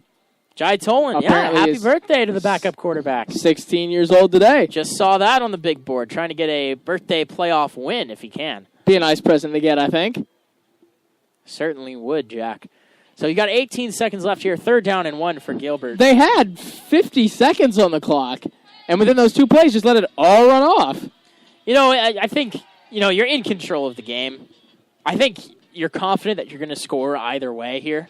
And where they were previously, besides, just before that one large play on the screen pass to Bright, I can understand not calling a timeout, just trying to avoid having so much time left on the clock for Bluffton, who has 0 timeouts. If they're going to get the ball back, you don't want them having any time left, but certainly that's not going to be the case. Gilbert, they're either going to score a touchdown or let the clock run out and try to get a field goal up, as they're huddling up for what I think might be the first time all night. I think it Danny is. Bright lined out wide. Tolan under center. They've got a big formation and a toss out to the left to Cook, who dives for the end zone and gets in. All that discussion was just basically talking as they're able to power through, and they get the ball to start the second half. So very quickly, this could turn into a unwinnable game for Bluffton if they don't change their game plan here in the locker room during halftime. That was almost a quick snap there by Gilbert as they came out of the huddle, lined up immediately, and snapped it. There's just no time for Bluffton to set up. Really nice play call there by Chad Leapart. As the point after attempt is low, kind of a line drive, but up and good. Looked kind of awkward from here, too. I didn't think he made it at first. So we see the GHS flags running behind the end zone one more time. Gilbert leading by a score of 28-7 with 14 seconds left in the first half. Quick score update from around the state while we're waiting on this upcoming kickoff. Spring Valley with a commanding lead over Conway, leading 35-14 in the second quarter. 96 still up 14-7 against Saluda at the half. Myrtle Beach leading Lower Richland 17-0 in the second quarter. Batesburg-Leesville leading Whale Branch 20-7. Let's see what else we got here for you. Eastside leading Westwood 21-0 in the second quarter. Westwood, even though they took down number 1 seed North Augusta last week, not quite being able to replicate that feat this week. As the kickoff team is out now for Gilbert. Here's the kick. It's the longest kick I've seen all night from Gilbert. John Swinton fields it. Looking for a hole, can't quite get it, and is brought down at the 30-yard line. 9 seconds left on the clock now. He trucked one of his own blockers trying to get through that hole. Ball spotted at the 31 by the looks of it. Bluffton, you've got 0 timeouts. You can maybe try to get a pass to the sideline, get out of bounds quickly, maybe heave a ball up towards the end zone, try and get some points on the board before the half, but very unlikely. At this point, it's Hail Mary or knee. And you can take the chance, you can be conservative. I mean, if it were me, you use all the time that you're given, so why not try to take a shot at the end zone? Whether or not it actually happens is left to be seen. Full house formation for Bluffton. Hand off. And a reverse pass. A reverse pass! Got a man wide open! There's a man behind him! Oh my goodness! Ikeem Jefferson on the double reverse pass play! My goodness! Hunter Eldridge But there's a flag. down. There's a on flag the down. 35-yard. You can come on, ref. Like, that was such a good play. I think this is either going to be a holding or an illegal man downfield. Just wave it. A perfect play call. You could have not scripted that. This is going to be an illegal man downfield for Bluffton. Yeah. That's going to push them back 10 yards from the spot of the foul. The half can't end on a penalty, however, so Bluffton's still to have one chance, but that was a perfect play call. Gilbert never saw it coming. Eldridge handed off to Telvain Mosley, who then handed off to a wide receiver I'm not even sure who it was, and then he threw it deep to Jefferson on the far side, wide open, perfectly executed double reverse pass. And even with the short pass, Jefferson turned on the Jets, was able to score it. God, you just got to let that flag go. That's a beautiful play. Would have kept Bluffton in the game. You can't afford that. Would have made this a much more manageable 28-14. So the clock reads 0-0, but would there not be a 10-second runoff? No. You can't end a half or a game on a penalty. So Bluffton's going to have an untimed down here. They've got a full house formation once again. Do it again the other way. Maybe it'll work better. Not quite sure. There's an official timeout now on the field. Well, just maybe a delay of game on the offense that's going to push Bluffton back another 5 yards. So what was a touchdown turns into a 15-yard penalty for Bluffton. That's just a heartbreaker for the Bluffton fans. Remaining in the full house is the Bobcats. They hand off, and they're trying the double reverse pass again. Oh, he's got running room, too. Looking for a man deep. Can't quite get it. He's got now blockers. Looking for blockers.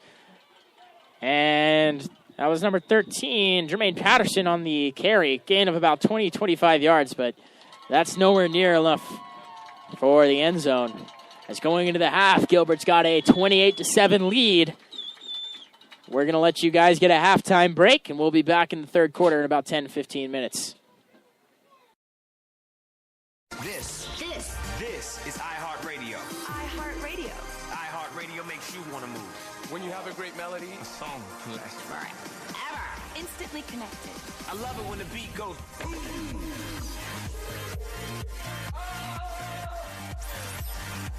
iHeartRadio is the way I get to you.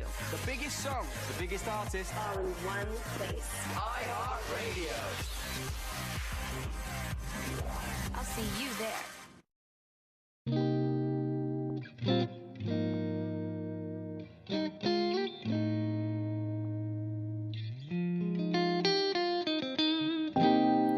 look, any of y'all feeling like God's done with you?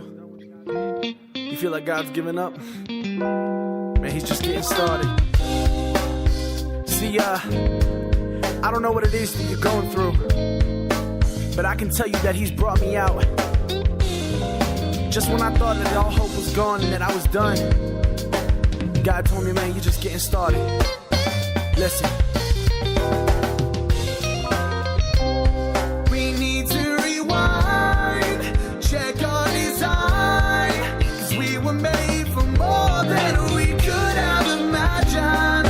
We need to repent, fall on our knees. Thought I was through, but I'm just getting started. I'm in the era of rocking the flat caps. Truth in my lyrics is controversial at that. Man, they trying to box me like an ordinary crayon. I don't even got a record deal that I can bank on. I make beats and rap hard to kill fiends. Tornado winds, I come to wreck things. Trying to lay down truth that's in the curse. Man, I came to rebuke all the evil at work. Can you follow my flow like it's a sing-along? I'm calling all y'all fake like I spray on. Switch it up like I'm go-go gadget. And they saying Harry Potter, no magic. I'm coming from the streets of South Carolina. Introduced to drinking alcohol and marijuana. And man, it's crazy round here, I need to go reverse. We all screwed up, man, the city is a curse. We need to rewind, check on his eye, 'cause we were made for more than we could have imagined. We need to repent, fall on our knees. Thought I was through, but I'm just getting started. Just getting started. This life ain't for me, and I'm just getting started.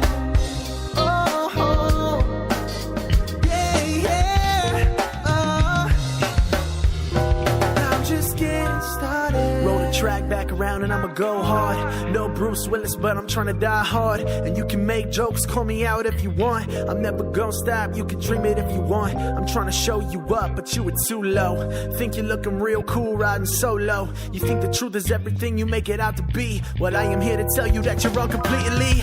Jesus is the way, truth, life. It's so plain why you gotta think twice. I can't understand why I'm trying to curse y'all. You don't understand, God is at work, y'all. He bought your life with the nails in his hands. And why you trying to run away from his plans? Run away from the truth, you get caught, y'all. And I'm the cuffs at your wrist like a suit, y'all. We need to rewind, check our design, 'cause we were made for more than we could have imagined. We need to repent, fall on our knees. Thought I was through, but I'm just getting started. Just getting started. This life ain't for me, and I'm just getting started. Oh, yeah, yeah. I'm just getting started.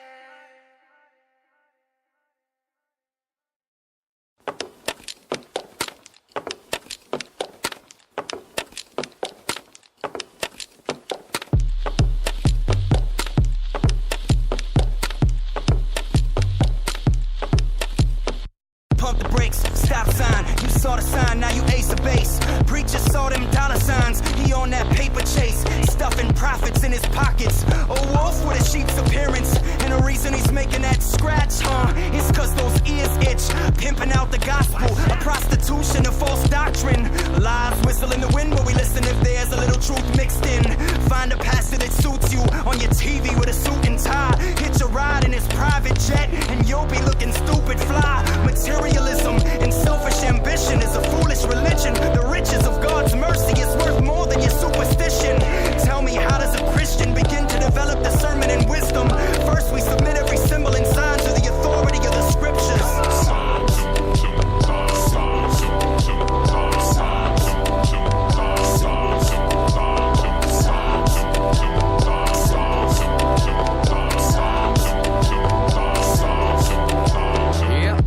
Are you the kind that's completely consumed by symbols and signs? If you are, that's fine.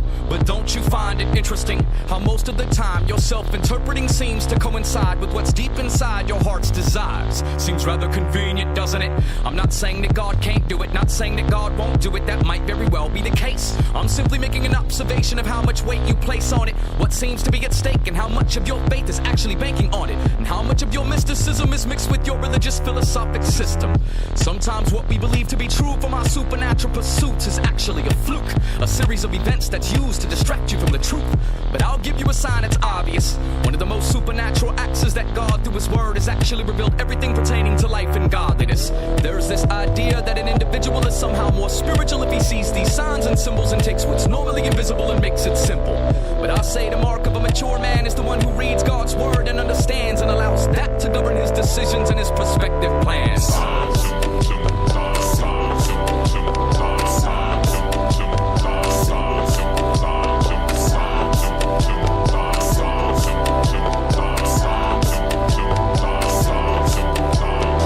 I like it when the wind shifts. They say it's the movement of the spirit. Still small voice, y'all hear it? Remember that time I saw that leaf fall? I was positive it was God's call. Wait for it, listen close. Y'all miss it, I cite Gideon, Samson, Paul. Elijah saw the clouds split and know that God did it.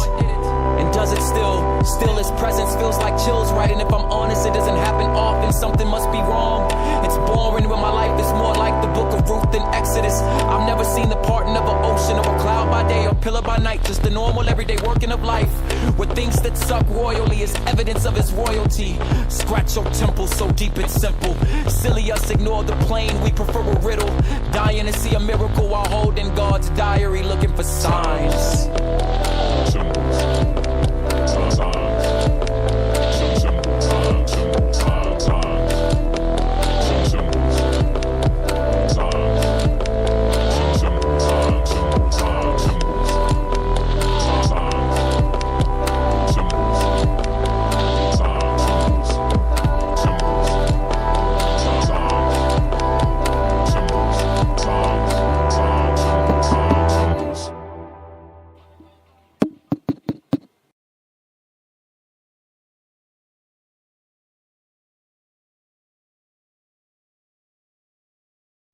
Put your brabbles in the air, brabbles in the air, brabbles in the air, brabbles in the air. Put your brabbles in the air, brabbles in the air, brabbles in the air, brabbles. Put your brabbles in the air, brabbles in the air, brabbles in the air, brabbles. Put your brabbles in the air, brabbles in the air, brabbles in the air, brabbles in the air. Turn the beat up, overdose smile. Lola Creepy, you can say I got the most high. 66 books deep. I got word game. 5 believers in the car and we unashamed. We rap Christ on the regular. Romans 1:16, I'm telling ya.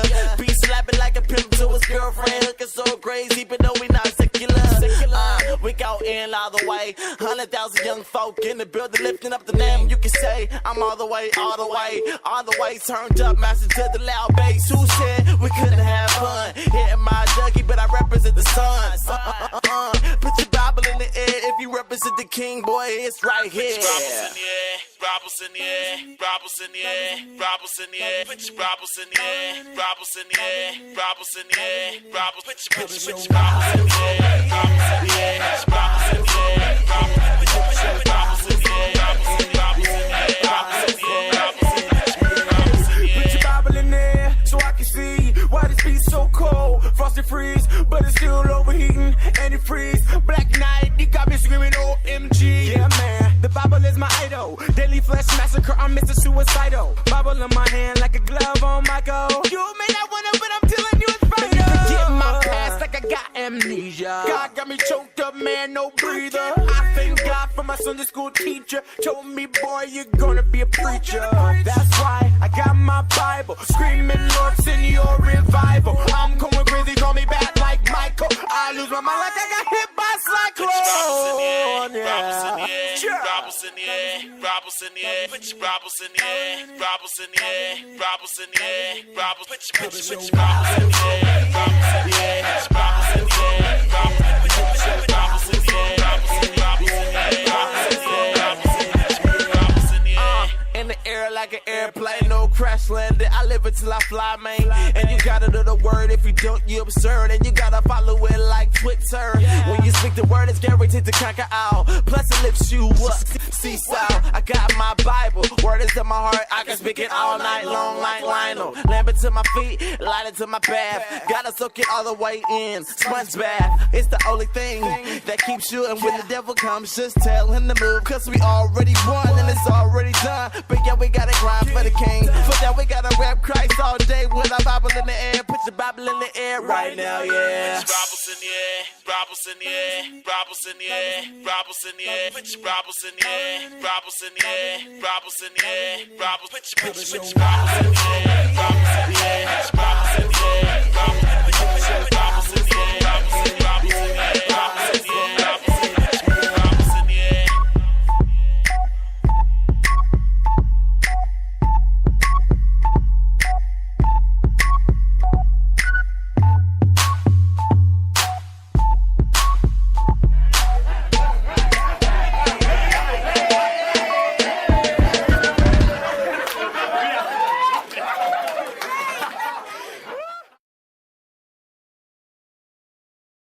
Winning.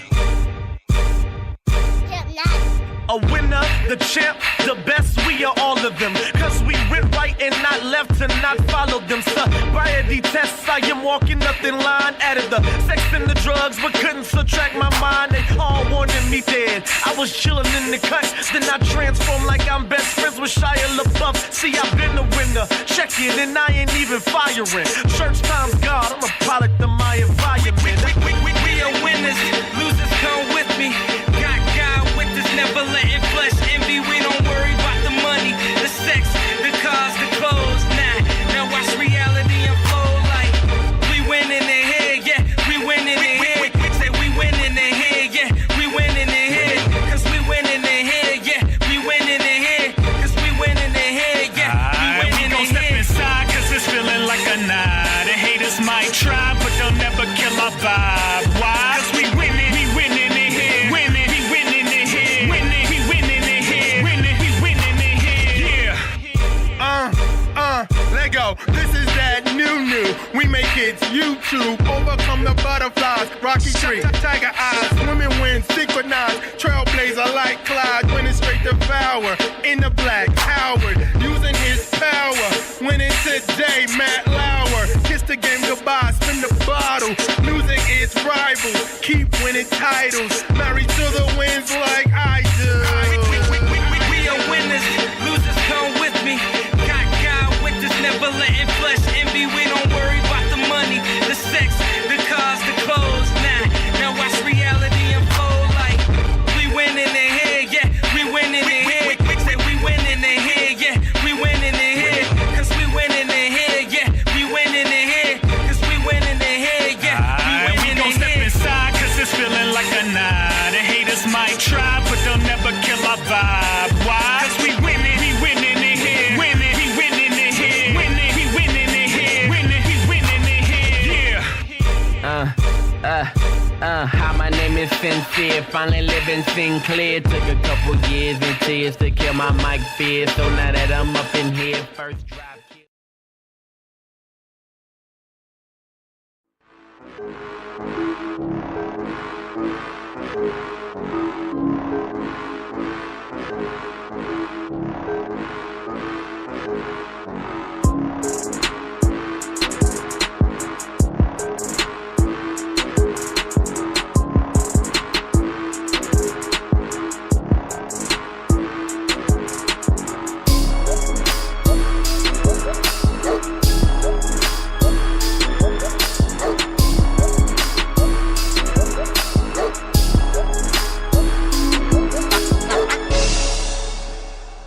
And we are back, ladies and gentlemen, after that halftime. There's no greater love than this, fam.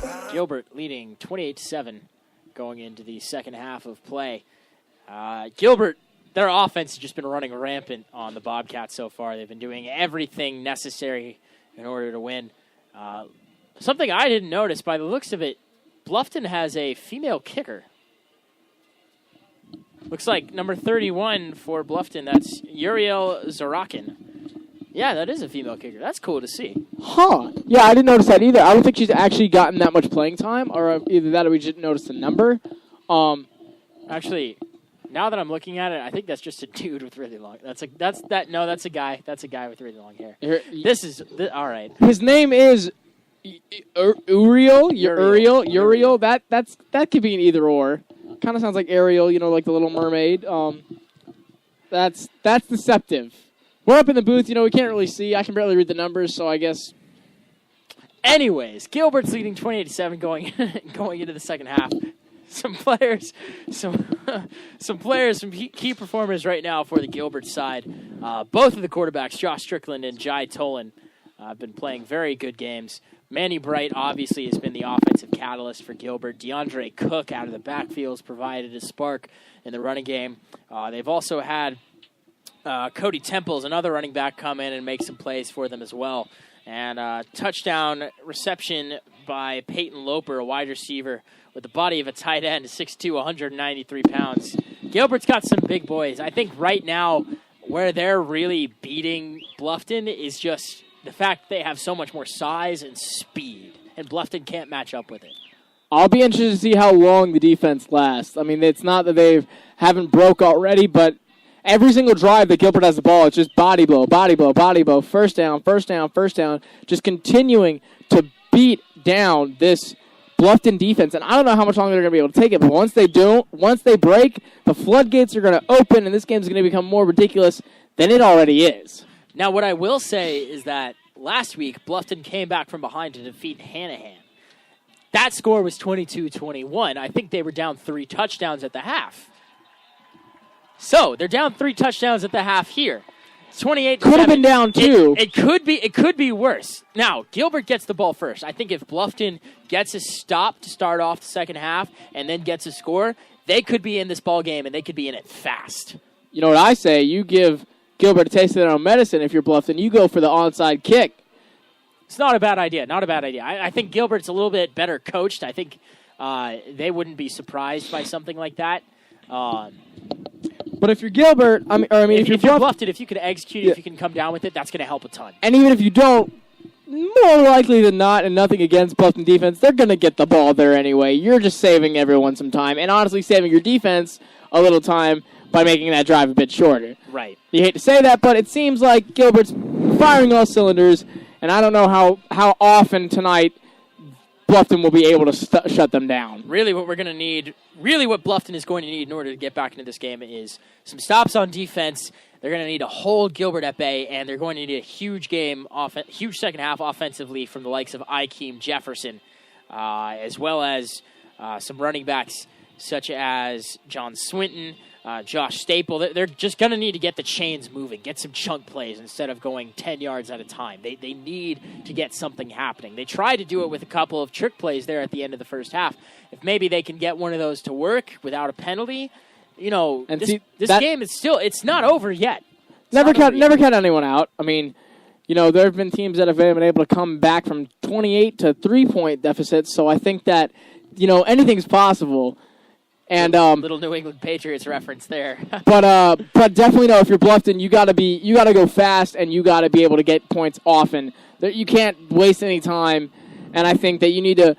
If you're gonna execute those trick plays, you gotta be disciplined. You can't give up those penalties because like that last play of the half was a heartbreaker. Bluffton's going to need disciplined, sound, almost perfect football if they want to win this game. They have even smaller margin of error now. And see, like There's I said, the onside kick, and I think Bluffton might have come down with it. I don't know if that rolled far enough before they touched it. I think Bluffton's got it. Very quiet on the sideline. I think Bluffton has it. It looked like it rolled far enough. I don't know if he touched it before it got there. It's going to be very interesting to see. No flags on the field. Waiting for an official signal from the referees. I think they just ruled that it's Gilbert ball. I don't think that the ball traveled 10 yards. No, they're ruling it just short of that 50-yard line, which would have been the 10-yard marker. So you were correct. It did not travel far enough. But when would there not be a penalty for touching the ball before it rolled 10 yards? I don't believe there needs to be. If the receiving team didn't make a fight for the ball, that's interesting. I don't entirely agree with that call. That was a really good onside kick. It really was. Really good. It was just it was almost like a ground ball straight across the grass. As Gilbert lines up with a man in the backfield. It's Cody Temples, Strickland in the gun. As Temples takes the handoff, bounces out to the left side, now up the middle, cuts back, and is brought down after a gain of about 4 yards. Almost as if he crawled for those extra yards.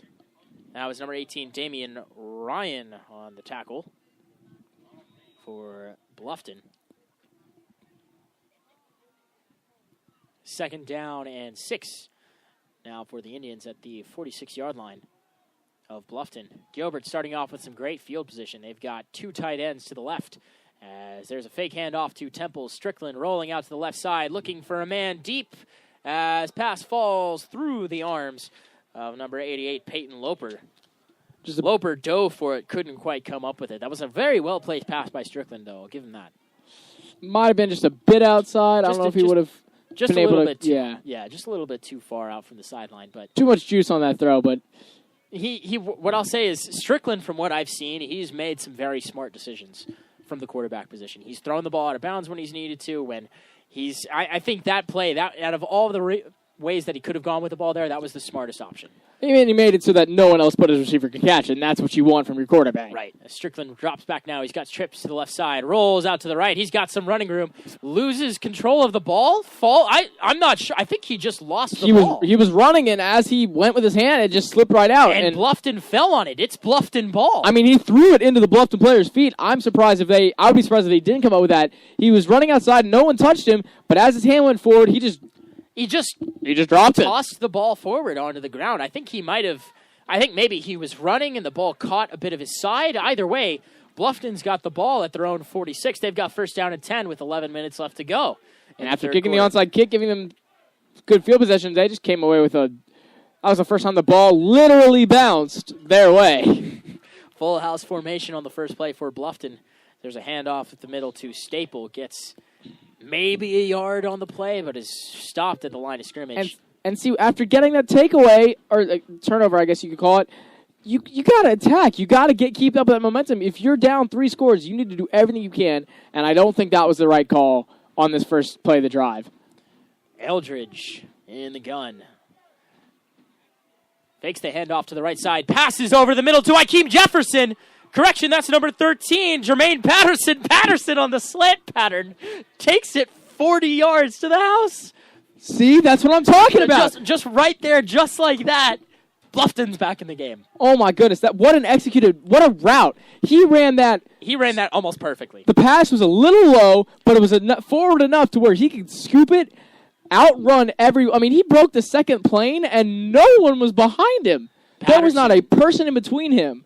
I don't know where the safeties were, but that was Patterson. That was beautiful. That was a fake handoff to Swinton, and then Eldridge hit Jermaine Patterson on the touchdown pass. Really nice run there by Patterson. Just had the open field, and there was nobody stopping him once he got to that second level. And I've been dogging them for these handoffs, but both of their touchdowns have come off of those fake handoffs and then throws. So, I guess the more you run it and the more it doesn't work, the more they'll bite on it, and then you get those fake those plays. So, brilliant play call from that offensive coordinator. That was a sight to see right there. Both touchdown receptions by Patterson as well. So basically what we've learned is Bluffton's got to get the ball in the hands of their athletes. Whether it's Patterson or Akeem Jefferson, they've got to get the ball to the guys who will do something with it when they have it. More regular football score, giving you some updates. Sumter is now leading Somerville 10-9, so a little bit more of a football score as opposed to the 3-2 that it was earlier. Myrtle Beach is up 17-0 at the half over Lower Richland. Spring Valley's up 35-14 at the half over the Conway Tigers. Saluda is losing still 2-96. Eastside is up 27-15, and the Ridge Spring Montana is up 7-0 on Timmonsville. Uriel Zakaran with the pooch kick, which rolls, takes a nice bounce, pretty high up on the left side, takes a nice bounce, and is brought down by number 11, Gage Cease, falls on it at the 28-yard line. Well, Gilbert will have a first down and 10 with 10:29 left to go in the third quarter. So starting off the second half, all the momentum right now is on Bluffton's side. They got to keep riding that wave to close this gap and get themselves back in the ball game. Bluffton came back from behind from 3 touchdowns against Hanahan last week. They've got one of those touchdowns back so far. They just need 2 more, but right now they need to stop. Gilbert's got 2 wide receivers to the left side. They've got 2 tight ends. And there's the handoff to Temples, who cuts back towards the middle of the field. He's got a lot of running room and falls at the 50-yard line. Fell forward after being brought down from behind. Looks like that was number 6, Jatelvain Mosley, who made the tackle there for Bluffton. Yeah, that's not how you keep the momentum on your side. Gain of about 22 yards there by Temples. But they're lucky he didn't break that for 6, because he was a hair from doing so. Had a couple men to beat, needed to make a move or two, but that was a great run there by Temples as he takes the handoff once again for about 5 yards and is brought down by Ronald Reed. First time we've called his name in a while. Mm-hmm. We are now at the 10-minute mark here in Gilbert. Second down and 5 now for the Indians. I will commend Bluffton for being able to get that touchdown and doing it in a very quick fashion. There's only about 2 minutes have gone off the clock. Handoff up the middle to Temples once again. A lot of pushing and shoving going on, some after the whistle. That wasn't pushing and shoving. Number 93, he tackled the Gilbert player, and I don't know if he thought he had the ball or... Jay-Sean Jenkins there on the late hit. No flag, however. The Gilbert fans are not happy about it. He had wrapped him up and thrown him to the ground. Third down and short. Maybe a yard for Gilbert as Temples is in the backfield once again. There's another handoff. Bounces out to the outside. He's got the first down a little bit more. Picks up about 5 yards. And again, number 93 shoving a different Gilbert player to the ground. Jay-Sean Jenkins has got to keep his head on his shoulders here. Can't let it get the best of him. Ronald Reed made that previous tackle for the Bobcats. Gilbert getting some subs out there. Trying to get some speed on the field by the looks of it, taking one of the tight ends out. They've got 3 wide receivers to the left. And on the right side, they've got Jackson Grigsby out wide. Screen pass out to Manny Bright on the left side, who tries to make a move and is brought down behind the line of scrimmage for a loss of about 5 yards. Reggie Brown on the tackle there for Bluffton. Gilbert fans arguing a face mask call, but there was no flag to be seen. They're just getting more and more belligerent after every play, at least this drive. Second down and about 13 now for the Indians. Trips to the right side. Temples in the backfield on the right of Strickland. Strickland fakes the rollout to the right side. Hands off to Temples going left, who makes a spin move, hits the B button. Sends a man through the spin cycle and falls near the first down marker. Looks like a gain of about 12 yards on the play. It's going to be ruled just short of the first down marker. It'll be third down and about 2 for Gilbert. Yeah, Temples. I mean, you can say what you want about him as either a power running back or an elusive running back, but that was a nice and well executed spin move. Handoff up the middle to Temples once again, who is met just after the line of scrimmage and is sent flying through the air. Looks like he picked up the first down marker. He's going to come off the field now as DeAndre Cook comes in to replace him. I think it's the first time we've seen him come off the field in a long time. He's been out here so far all second half. As we are at the 8-minute mark now in Gilbert, there's a toss sweep out to Cook. Cook takes it out of bounds after a gain of about 6 yards on the play, forced out of bounds by number 14, Cody Eldridge, younger brother of Bluffton's starting quarterback, Hunter Eldridge. Ball spotted at the 18-yard line of Bluffton. Gilbert in the red zone. Once again, Bluffton needs to stop here. Gilbert with tight slot look. There's a man in motion. Jet sweep to the left side. That's Grigsby on the carry. Grigsby, after a block, tries to cut it upfield and is hit hard by number 8, Richard Jenkins. Yeah, and he's slow to get up. He looks a little bit woozy. He's up and moving, however. Looks like he just got the wind knocked out of him. Leipart's going to take him out, get somebody else out there. It's probably a smart decision if you're Chad Leipart.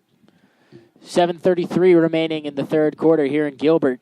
Indians have 2 wide receivers out to the right side. They've got a twin tight end look as well. Fakes the rollout to the right, hands off to DeAndre Cook, who takes it for about 6-7 yards. Indians are now inside the 5-yard line of Bluffton. Second down and goal now for the Indians. Big red crowd making some noise. Strickland hands off to Cook once again, who struts into the end zone. No problem. There's a touchdown for DeAndre Cook, his 3rd rushing touchdown of the game. Wow, 3 rushing touchdowns on the game. 3 rushing touchdowns in the game with only 7 minutes left to go in the third quarter. Gilbert's offense, they're in full swing right now. They're ahead 34-14 after a nice scoring drive there of 73 yards by the Indians. You just got to think of the drive summary right here. Touchdown, fumble, touchdown, touchdown, touchdown. Fumble, touchdown. Fumble, punt. Right, they did have that one punt. They had one punt. Gilbert had one punt. That's the point after is good. And then touchdown, and then coming back, the fumble, and then touchdown. They have just been, it's baffling. If not for those 2 fumbles, Gilbert could be ahead essentially 49-0 right now. Half a hundred, which is kind of just unfathomable right now. That is crazy, and I think you can see and tell why these fans are so passionate about the team. That was the first time I've ever heard a choreographed cheer not coming from the student section at a high school football game. Those are parents who had choreographed a chant, and that's amazing to me. The how much this community wraps itself and involves itself in this team is just out of this world. And you can certainly see it in the way that the team is playing as well. They're feeling the crowd. Their energy is almost huge confidence. Their energies are kind of bouncing off of each other, and they're playing better with the crowd. As the kick team is out for Gilbert. Kick is a low-line drive to the left side, fielded by Swinton. Swinton makes a move. Makes another move up the middle and is met by a few Indians who bring him down hard. That was Jeremy Cintron on the tackle, as well as number 35, Byron Jackson.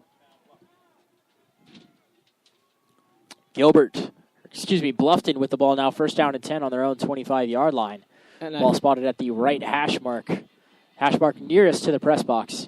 I think we know now why these punts have been going, kickoffs have been going as far as they have. 25 is the one who kicked that one that time, as opposed to, I think we said 27 was kicking them earlier in the game. So, good substitution. Bluffton going from left to right in the full house formation. Once again, they've got a wide receiver on either side. Eldridge takes the snap, tosses out to Staple, who was hit really hard behind the line of scrimmage. That was just an atrocious play from Bluffton offensive line. There was 3 Gilbert men in the backfield just about as the running back caught that pitch. That's John Fanning on the huge tackle, just laying the wood there as the Gilbert fans, If you heard him, you heard a big ooh coming out from the Gilbert sideline. All these fans, they loved that hit. And so did Fanning as he celebrated a little bit after the fact. Bluffton with 2 wide receivers to the left side now. Split back formation, 1 tight end. Eldridge rolling out to the left side. Fires deep. He's got a man, and it's picked off. It's picked off by Gilbert. Again, another under. Cody Temples on the interception. So the running back moves out to safety, makes a play for Gilbert. Another underthrown ball from Eldridge as he potentially, I don't know if that pass would have been completed had he thrown a little bit farther out, but I mean, you got to give your wide receivers an opportunity to catch that ball, and there was no way that the wide receiver was going to be able to catch that. DB had a great spot on the ball. He might have had a foot or two if you'd have put it a little bit farther in front of him, but nothing. That's just a bad pass from Eldridge, and also a really nice play by Temples. That wasn't a given. No, that's true. No. It wasn't right into his lap. He had to go up and make that play. But he could have made it a little bit easier for his receiver instead of Temples. Jai Tolan out there at quarterback now for Gilbert. He's got trips to the left side. DeAndre Cook behind him to the right. Manny Bright out on the far side. Tolan fakes the screen pass to the left, looking for a man deep, and nobody in the area. You could almost argue that was somewhat near an intentional grounding. I mean, the receiver was close, but not really that much. Might have just been a miscommunication there on the play call. I think he was looking for Loper there to make a little bit of a harder cut towards the sideline. He didn't quite execute it. Gilbert bringing a tight end out onto the field now. So we've yet to see Reed come back into the game after taking that hard hit. I don't see him anywhere on the sidelines either. There's a toss play out to Cook. Cook's got some running room, gets a block, picks up about 6 yards on the carry. He's brought down by number 99, Ronald Reed. Yeah, I don't see him on the sideline anywhere either. 3rd down and 4 now for Gilbert. Leapart calling in the play for the offense. Bright lined up wide out to the right side. 2 wide receivers in the slot and an H-back. Tolan in the backfield with Cook. Hands off to Cook. Cook takes the handoff and is hit hard by Reggie Brown. Cook can't pick up the first down. Marked just about 2 or 3 yards short. There are some particularly vocal fans around here that apparently did not like that, but Cook gave himself up there. I think he was trying to cut back into the inside, ended up kind of slipping and falling down and allowing 24 to come and just lay him out. Gilbert going for it now on 4th down. They're going to try and seal this ball game here. Why wouldn't you? You got 4 minutes left in the quarter. You're up by 20 points. Just try to do everything you can to ice this team. Gilbert in the I formation, hands off to the tight end who's doubling as a fullback. Right up the middle. Wow, that's a gain of 10 yards. Rab Reeder on the handoff. I think he just rode piggyback on his leading blocker. Right behind that left guard. That was number 66 by the looks of it. Jamie Anderson. Anderson was fired up after the fact. He pancaked a couple of guys there. I think he was blocking 3 consecutive people at the same time. Handoff to Cook up the middle. Cook looking for some running room, cuts back to the left side, bounces off a man, bounces off another, and is eventually cut down by Jenkins after a gain of about 8 yards. Yeah, he was kind of tabletop by Jenkins there. Cook having a great game running the ball. He's got to be at almost 100 yards at this point. He's got 3 rushing touchdowns. And that's what, I mean, when you have a running back like Cook, it takes everything to tackle him, and I think that Bluffton has had a lot of missed tackles or a lot of just bouncing off of Cook, and you can't have that in a game like this. Tolan fakes the handoff, keeps it himself, makes a spin move, and he fumbles the ball. Bluffton falls on it. 3rd fumble. It's Bluffton ball. It's Bluffton ball. Gilbert had a first down and then some. Jai Tolan lost control of the ball. That's Gilbert's 3rd fumble tonight. And Bluffton's going to stay in the ball game. Completely sloppy. 3 fumbles on the night when you're a team of this caliber, undefeated. You can't be losing the turnover differential, which they are now, and in most cases expect to win the game. In this case, they are up by a good amount of points, but again, that is just unexcusable for a team of this caliber. What I will say is it's a testament to Bluffton that it's a testament to Gilbert that even though they're losing the turnover game right now, they're still up by 3 touchdowns. As there's a handoff there up the middle. And I think that's more of of a knock at Bluffton than a testament to Gilbert. You got to get points off the turnover. We don't have the exact stats on what they've done so far tonight, but you got to be able to carry that momentum. And it doesn't seem that they've done so far tonight. And in some circumstances, when they got the one fumble, they were on their own goal line. But you just got to make the most of every opportunity. Bluffton in the full house formation once again, wide receiver on each side. Eldridge takes the snap, hands off to Staple, who's fighting for some extra yardage right now and is eventually brought down after a gain of about 5 yards. 3:02 left to play in the third quarter. Gilbert leading Bluffton 34-14. Gilbert undefeated on the season thus far. If the clock was to hit triple zeros right now and the horn was to ring, Gilbert would remain undefeated. Looking for a trip to the third round of the playoffs, one round further than they were last year. Hand off to the right side. Nice spin move there by John Swinton on the carry. Picks up the first down for Bluffton. And if you're Bluffton, you essentially got to score before this third quarter ends to keep this game a game. You're down 20. It'll be hard to come back from in that fourth quarter. You'll basically have to make sure you have to sweep them and make sure they can't respond. But there's still a glimpse of hope. 2:14 left to go on the clock for the third quarter. Fakes the handoff. Eldridge looking for a man deep down the middle of the field. Caught! He's got no one in between him and the end zone. That's a touchdown. Once again, Jermaine Patterson with his third receiving touchdown of the night. Patterson single-handedly keeping Bluffton in the ball game. A huge pass down the field from Eldridge. Why did they give the ball to anybody else? Every time this man's touched the ball, it's a touchdown. And see, that's what I was telling you earlier. That was a great pass by Eldridge. He was able to get the ball in front of his wide receiver and give him those steps so Patterson could get the separation and get a big play. That's what we're looking for from Eldridge. A beautiful pass, great route, and like I said, they got to score before the third quarter ends, and that they did. Jermaine Patterson showcasing the speed on that route there. Eldridge just fired the ball deep and let Patterson run underneath it. As the point after attempt is high, very high at that, but up and good. As Bluffton now only trailing by 13 points.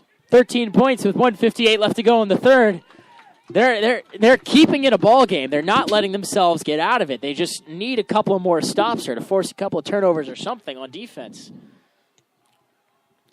I gotta commend Bluffton for sticking with this. They have not bowed out there, fighting tooth and nail to keep themselves in this game, and rightly so. I mean, they're the underdogs. They're trying to hand this team a loss, and while it will take a lot, they have seemed to not necessarily rise up to the challenge, but they at least accept it and make the most of it. We've certainly seen a lot of games this year and covered a lot of games this year where teams have been down by 2 or 3 touchdowns, just given up, and it's turned into a huge blowout.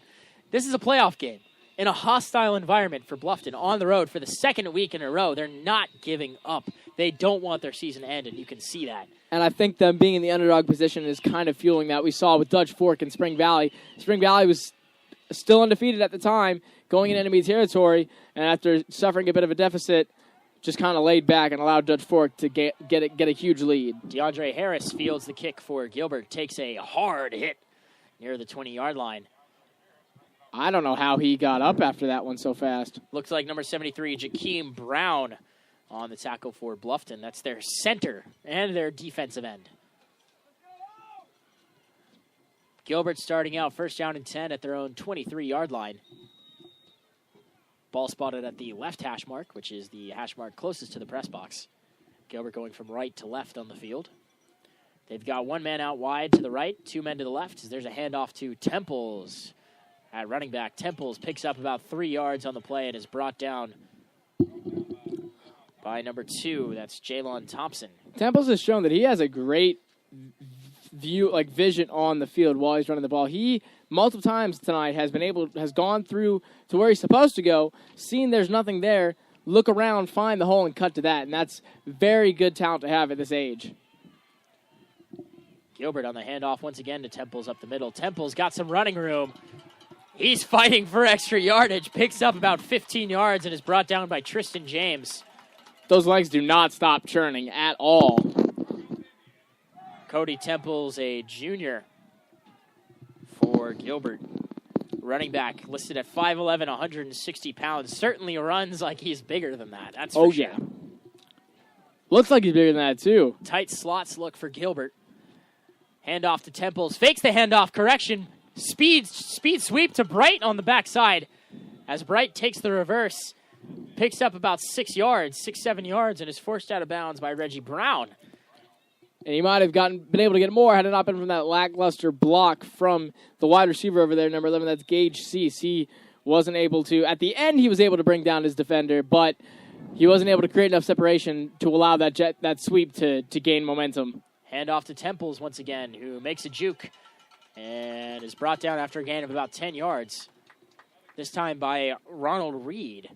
You mentioned Gage Cease there. He's filling in for Matthew Reed, wide receiver, who we haven't seen come back into the ballgame. I see him on the sidelines here, but I think Gilbert's being conservative at the moment. They don't want him to get hurt. 45 seconds left to go in the third quarter. 2nd down and 2 for Gilbert on the Bluffton 40-yard line. There's another jet sweep there to Bright on the far side. Bright can't quite get past his blockers and is hit hard. And even though there's been 3 touchdowns scored this quarter, it went by fairly fast. 2nd down and 8 now for Gilbert. Looks like the scoreboard isn't quite keeping up with the game action. Ball spotted at the 37-yard line. 10 seconds left to go in the third quarter. If I'm Gilbert, I might just run the clock out here. Let's try to get one play takes off. The snap, hands off to Temples. Temples got some running room. Makes a move, picks up another 8 yards or so. Brought down this time by number 45, Sam Schwabauer, as clock runs out in the third quarter. Jack, we've got 1 quarter left to go. Gilbert's ahead, 34-21, ladies and gentlemen. The Gilbert crowd's got their 4s in the air. We'll be right back for the last quarter of play in just a few moments. You've made iHeartRadio the fastest growing music app in the U.S. Why? Because we connect you to all of your favorite music and radio stations in one free app. And this fall, prepare to take control of how you listen to the radio. Replay. That song on your radio you just can't hear enough? Immediately replay and sing along again. Save. Save the music you love on the radio directly to your playlist. Play. Search for and play any song on demand. Skips. Unlimited skips. Offline. Take the music from your favorite stations offline. Introducing iHeartRadio Plus and iHeartRadio All Access. Your radio now on demand.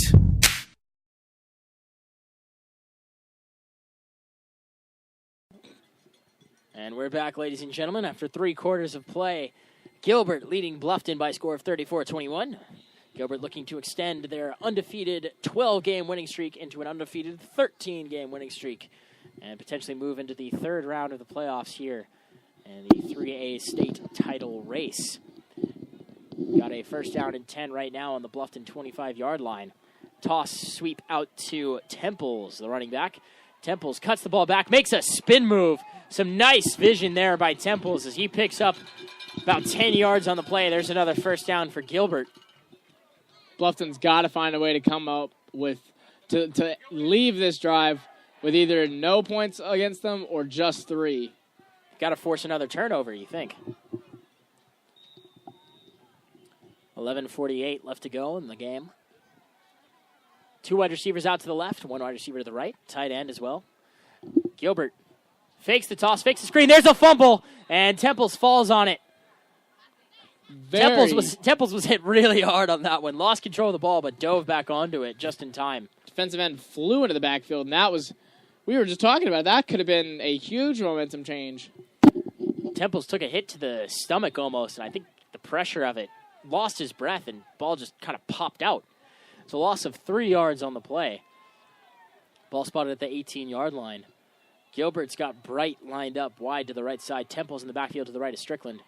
There's a handoff to Temples, looking for some running room. Finds some, picks up about 8 yards.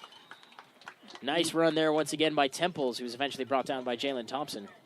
The front 4 of Bluffton needs to do a better job of making sure that he doesn't get past that first level, because once he does, I mean, he is just a menace in open field. These outside linebackers got to do a better job on contain as well. They've been kind of picking apart the Bluffton front seven, just kind of going, up the middle, to the side, like whatever they want to do. 2 wide receivers to the left, 2 tight ends for Gilbert. Fakes the rollout, hands off to Temples up the middle. Temples got some running room, dives into the end zone. No signal yet. There it is. Touchdown, Gilbert. Temples with his first rushing touchdown of the night. So Temples with 1 rushing touchdown and an interception right now for Gilbert. And we said earlier that Bluffton was able to come back from a 3-score deficit in the half, but I can't imagine all those points came in the fourth quarter. They're now down 21 points. Pending the extra point, they'll be down 20 points, and will need 3 touchdowns in 10 minutes. The extra point is good, as you mentioned. They're down 20 now. Gilbert leading 41-21 with 10:23 left to go in the ball game. They would be winning by 1. They would win by 1 point, but they would need 3 touchdowns, which is certainly easier said than done against this Gilbert offense. offense. Easier said than done. Easier thought than even believed to be executed. So this is going to be nothing short of a miracle for Bluffton to stay in this playoff race and to hand Gilbert its first loss. Really, I think what we've seen so far is that Gilbert's front seven is the strength of their defense. If you can attack their secondary and do it the right way, you've got a shot offensively. They've had a couple of deep passes, and obviously they had a short slant pass as well to Jermaine Patterson. He's got 3 receiving touchdowns on the night. You got to find a way to get him in space and get him the ball.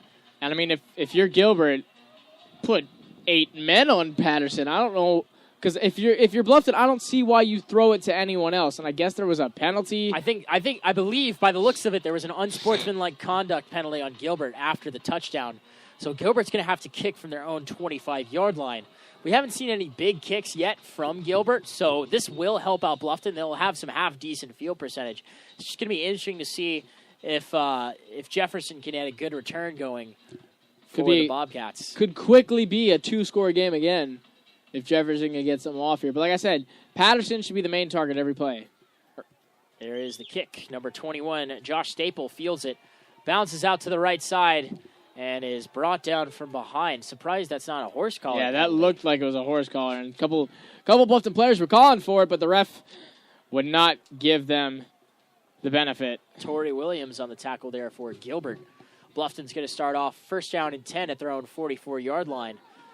Some more foot stomping going from the Gilbert stands. These parents, they're loving it, man. Bluffton, split backs and a man behind the quarterback. That's the full house formation. Looks like there's an official timeout on the field, maybe an equipment issue going on. Yep, that's something wrong with Eldridge. That's number 8, Richard Jenkins, just fixing his shoulder pads there. So we're back to it. Bluffton's got a wide receiver on either side of the field. Jermaine Patterson lined up out wide to the left. There's a fumbled snap, but Jenkins comes down with it. Broken play here. Jenkins got some running room. Picks up about 6 yards on the broken play. That was surprising to see. No hesitation there by Richard Jenkins as the bad snap just kind of fell into his hands and he ran with it. That was about the worst thing you could have had that you could have thought would happen if you're Bluffton, but thank the Lord they were able to make something out of nothing there and keep this drive alive for now. Ball at the 49-yard line now. 9:46 left to go in the ball game. Eldridge takes the snap. Another bad snap. Eldridge falls on it this time. That's going to be a loss of about 10 yards. They're just beating themselves right now. 15 yards make that. That's 2 bad snaps in a row, and really, the snaps weren't even that bad. It just seemed like Eldridge wasn't ready for it. I don't know if Eldridge just his mind's not in the right spot or if these fans are getting to him, but you got to lock in. You have no room. There is no margin of error right now. If you want to even have a chance of coming back in this game, which is barely possible anymore, but now he's making it much, much worse. I'd look to Patterson right here. Ball at the 36-yard line. Patterson lined up wide to the right side. 6 on the play clock. Eldridge takes the snap, rolls out to the right, fires over the middle. Ball tipped incomplete. Nearly picked off again, and that one would have been taken to the house as he had the speed and the room to take that back to the end zone. So Thomas Spencer on the play there. He's the nickel linebacker And the long snapper for the Gilbert Indians. That'll bring up 4th down. And if you're Bluffton, it's the playoffs. What are you? You've got to go for it. Why would you not go for it? Team on the field. Maybe we could see a fake punt. I'm not sure. Gilbert's lining up in their normal. Gilbert's going to score defense. no matter what. So I don't know why you think punting will help anything. 8:58 left to go on the clock. I'm not sure. Yep. All right. Fake punt, and that ball is picked off. Thomas Spencer on the interception. Oh. And is hit hard by Jenkins. That was a very lackadaisical play call by the Bluffton sideline. You know, Gilbert, they were not surprised whatsoever that they were going for it. And I mean, we said they should have gone for it. We questioned them for not doing so, and even though it didn't work out, I still think that, like we said, it's the playoffs. There's nothing to you just have to have more effort than that. You got a fake punt on 4th and 20. You have to leave it all out on the field. You cannot allow anything. You have to give your max effort, and that was just kind of sitting down and just letting Gilbert run all over you. Gilbert with a twin tight end look now by the looks of it. Cody Temple's in the backfield. Josh Strickland at quarterback. There's a fake to the sweep to Reed as Temples takes the handoff. Gains about 2 yards and is brought down at the ankles by Jenkins. Now, if you're Gilbert, do you just keep running? It's been working all night. Let the clock go out. I think you have to run the clock out. You don't have to pass it at this point. The clock's in your favor. The clock is your I don't think they passed it. Not your enemy. I don't think they passed it for a good amount tonight. There's a toss sweep out to Temples. Temples with some running room. Picks up a couple blocks, makes a man miss after a spin move. And picks up about 15 yards. Sloppy that was tackling. Jalen Thompson attempted the tackle, went around the neck, and couldn't wrap up Temples at all. I mean, that helmet's pretty slippery.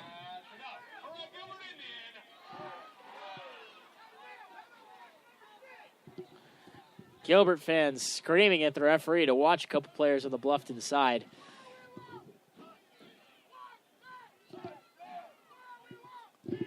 Looks like number 15, Josh Strickland, tying one of his offensive linemen's shoes. That's something you love to see out of your quarterback. Well, the fans do not want Gilbert to hold back at all. They're looking for them to run up the score. Tight slots look for Gilbert. Man in motion. There's a jet sweep to Reed. Matthew Reed on the carry picks up about 4 or 5 yards. Good to see him. Forced out of bounds. Good to see him on the field running around, getting some plays again. That was Jenkins on the tackle there for Bluffton.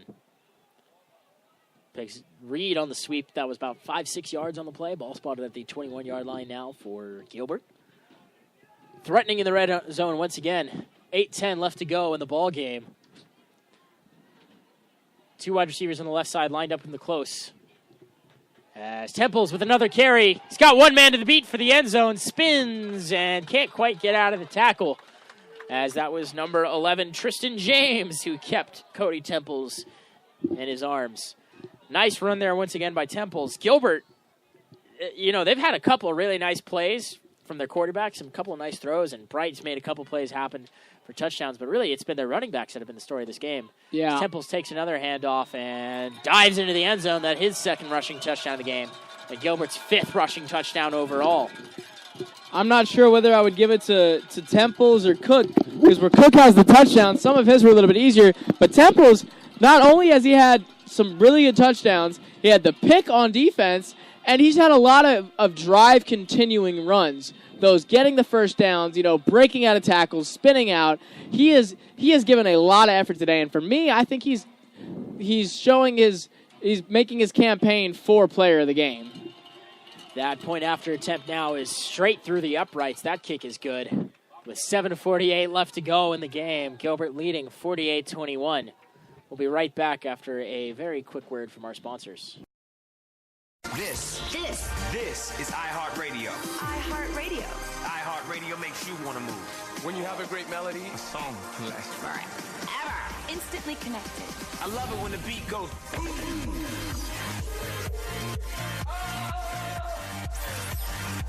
iHeartRadio is the way I get to you.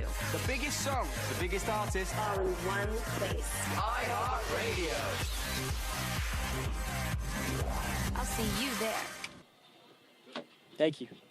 And we're back, ladies and gentlemen. Jack Taylor and Patrick DeMar here I am Patrick DeMar. Jack Taylor's the other one. I'm over here. Gilbert lining up to kick.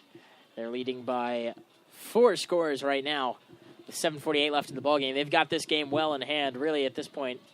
For Bluffton, I guess you're playing for pride. You're trying to have some damage control as Get some sort of moral victory. Staple takes the kick, takes it for about 6 yards before he's wrapped up and brought down hard. I tell you what, I'm sorry. These fans, they call for a flag every play.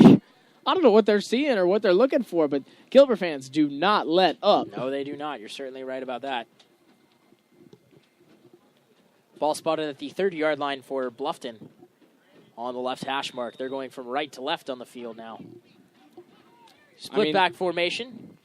Jermaine Patterson out to the left. Line up wide at wide receiver. Handoff to John Swinton. Takes it for about 3 yards and is brought down by number 22, John Fanning for Gilbert. I understand if you're the coach, you see this game's kind of out of reach, but I don't know why you would just allow and just throw. But, I mean, speaking of running games, Temples, I was talking about him earlier. He has 27 carries for 214 yards and 2 touchdowns. That is unbelievable. That's a gamer right there. That's a gamer.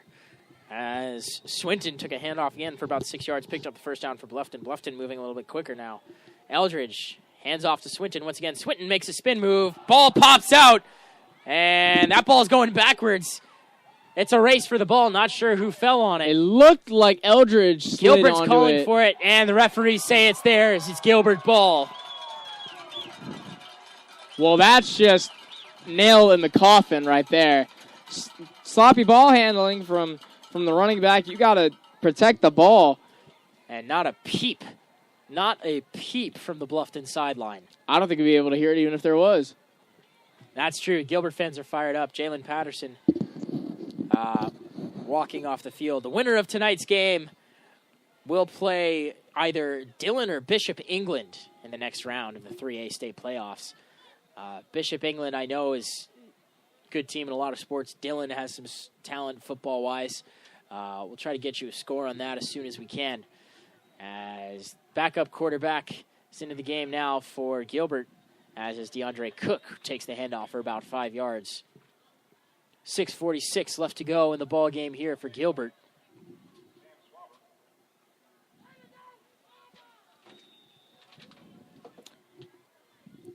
Jai Tolan in at quarterback for the Indians. As he's got 2 wide receivers to the right. Manny Bright lined up wide out to the left side. There's another handoff to Cook. Nope, Tolan fakes it, holds it himself, and is hit hard. Brought down behind the line of scrimmage. There's a TFL. So score that Dillon defeated. Dillon is leading Bishop England 36-12. Leading in the fourth quarter. So as of right now, we would see Gilbert and Dillon in the third round of the 3A South Carolina State playoffs. And Gilbert, right now, they're not showing any signs of letting up. No, they are not. And I think that's just to appease their fans who would scream at them until they're blue in the face if they did anything other than try and score more points. Tolan takes the snap, hands off to Cook. Cook looking for some running room and is brought down in the line of scrimmage. That was number 57, Carlo Polito, on the tackle for Bluffton. He's a freshman, lining up at 5'5", 190 pounds. So if you're Bluffton, time's running down, you're down by a few scores. Any positive takeaways to go into the offseason from this game? Well, I think you certainly have some athleticism. I think defensively you need to... I'm not sure that you play a team as offensively talented as Gilbert is every single week. I mean, Bluffton, their record is 8-3. They play tough. They've got a good team. Gilbert's such a strong squad. And you've played your heart out against them, and that's something to be proud of. There's Cook on the handoff as Gilbert goes for it on 4th down, and I think they got the first down as well, as we're underneath the 5-minute mark now in this ball game. Ball spotted at the 24-yard line. That will be a first down for Gilbert. They've got first down and 10, and looks like they're threatening to score once again. Looks like Gilbert would be the home team in the next round, which would be the state quarterfinal game, as they would most likely host Dillon And it looks like they would get the home field advantage all the way through if they were to win that next week. And I think that is this is a great place to have home field advantage because as I'm fairly certain they would have this kind of attendance and even more attendance, probably filling up the away side as they move farther in to the playoffs. There's another handoff up the middle to Cook, takes it for about 2 yards. 4:07 left to go in the ball game now as Bluffton is seeing their playoff dreams slip through their fingers. Really, I think if you're a big fan of Midlands football, you want to see Brooklyn Casey win their game against Wittehampton. And they want to see Brooklyn Casey advance to the next round because that would set up Brooklyn Casey and Gilbert State semifinal in Gilbert. That would be one heck of a 3A title, or a 3A lower state title game as Cook takes the handoff to the outside and is brought down at the line of scrimmage by Eldridge. 3rd down and 8 now for the Indians with 3:30 left to go in the ball game. And I think that if you are Bluffton, I mean, you walk away from this game, you put out a good amount of effort, and I think honestly, if they were playing anyone else other than Gilbert, they'd probably be walking away with a win here today. They put up a good effort against a team that just is more athletic than them and a little bit more put together than them. 3rd string running back in for Gilbert, who's making some moves. That was number 35, I believe. I think it was, Jackson? yeah. He was bouncing around like a pinball. Jackson just refusing to go down, made 6 or 7 guys miss on the play. Gilbert looks like they're 3 deep at the running back position. They might be 3 deep at every position. I mean, that play, that was Mike Tolbert reminiscent of, bouncing off of tacklers and not going down. And number 35, kind of shaped like Mike Tolbert. So I think that was, if you can find gems three rows down of your offense, that is a testament to how deep and developed your football program is. Now, unfortunately, the previous play looks like it was called back due to a holding penalty. That's going to bring up a 3rd down and 14 for Gilbert from the Bluffton 29-yard line. 2:45 left to go in the ball game. Gilbert, really, they can just run the rest of the clock out. They don't even especially need a 1st down here, but they're going to try their best. They've got all the subs on the field. Some final score updates for you real quick, barring any big plays on the field right here. Hammond defeated Portergaud 42-14. Summerfield defeated Sumter 17-10. Ridge Spring Moneta is leading in the 4th quarter 7-0, and Dutch Fork is leading West Florence 43-14. So we'll keep you updated with more final scores as the night goes on. But other than that, we've seen that Lawrence Manning has also defeated Ben Lippen 28-20. Oh, excuse me, not and defeated. And also Westwood losing the East Side by a score of 41-15. Actually, that says Lawrence Manning is leading Ben Lippen 28-20 at the half. So I don't know how viable that is. Byron Jackson on the handoff once again for Gilbert. Took it for about 5 yards. 4th down now for Gilbert and 10. Going for it. There's another handoff to Jackson. Jackson bounces to the outside and is brought down after a gain of about 3 yards. It'll be a turnover on down. But at this point, it doesn't even matter. There's 1:30 left on the clock. Bluffton's going to take over at their own 20. You can maybe put a scoring drive together, but barring a ridiculous group of miracles going in your favor, this game's over. And update again, as we were talking, Lawrence Manning actually leads Ben Lippen 43-26. So we had a bit of technical difficulty on our end. But if you're Gilbert, what would be the harm in kicking a field goal? You get more points on the board for your team. Unless your kicker just can't make that field goal, there was really no reason to turn over the ball on downs.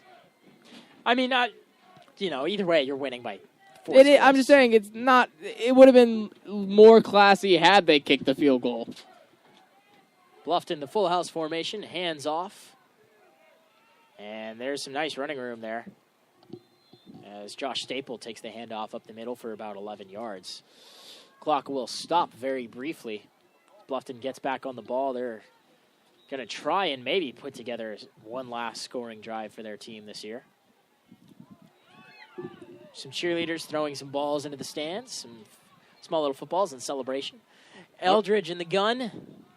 3 running backs all lined up beside and next to him. There's another handoff to Staple. Staple bounces out to the outside and is hit hard by John Fanning.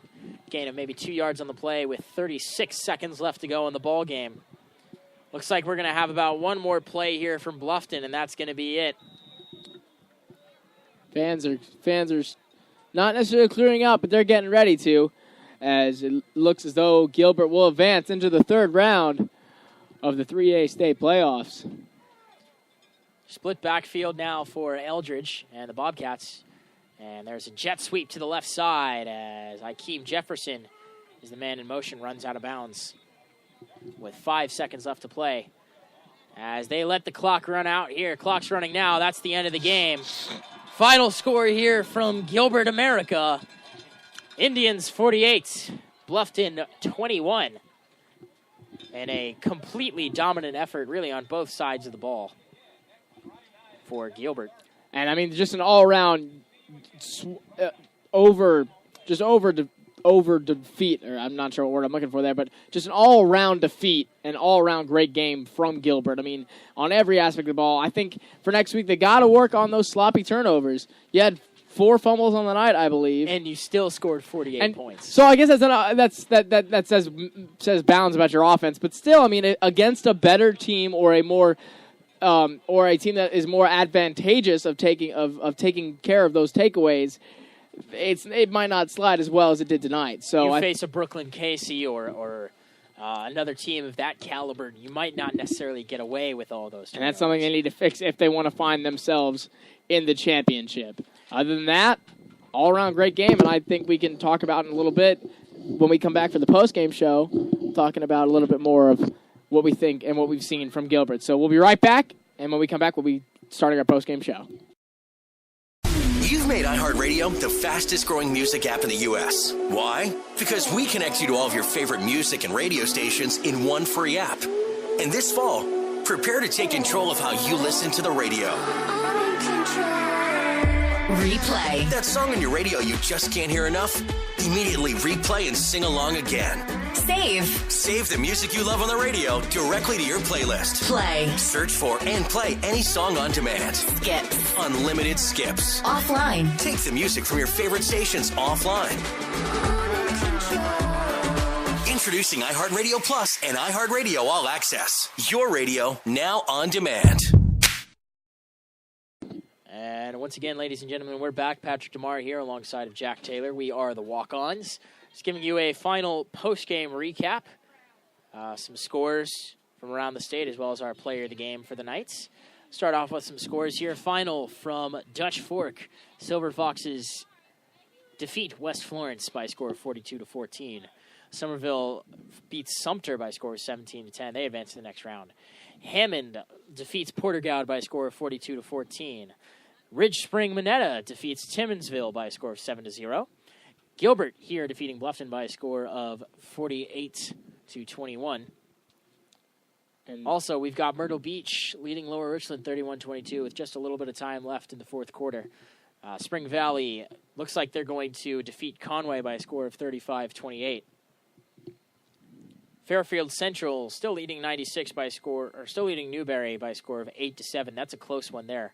Brooklyn Casey looks like they're going to defeat Wade Hampton by a score of 35-13.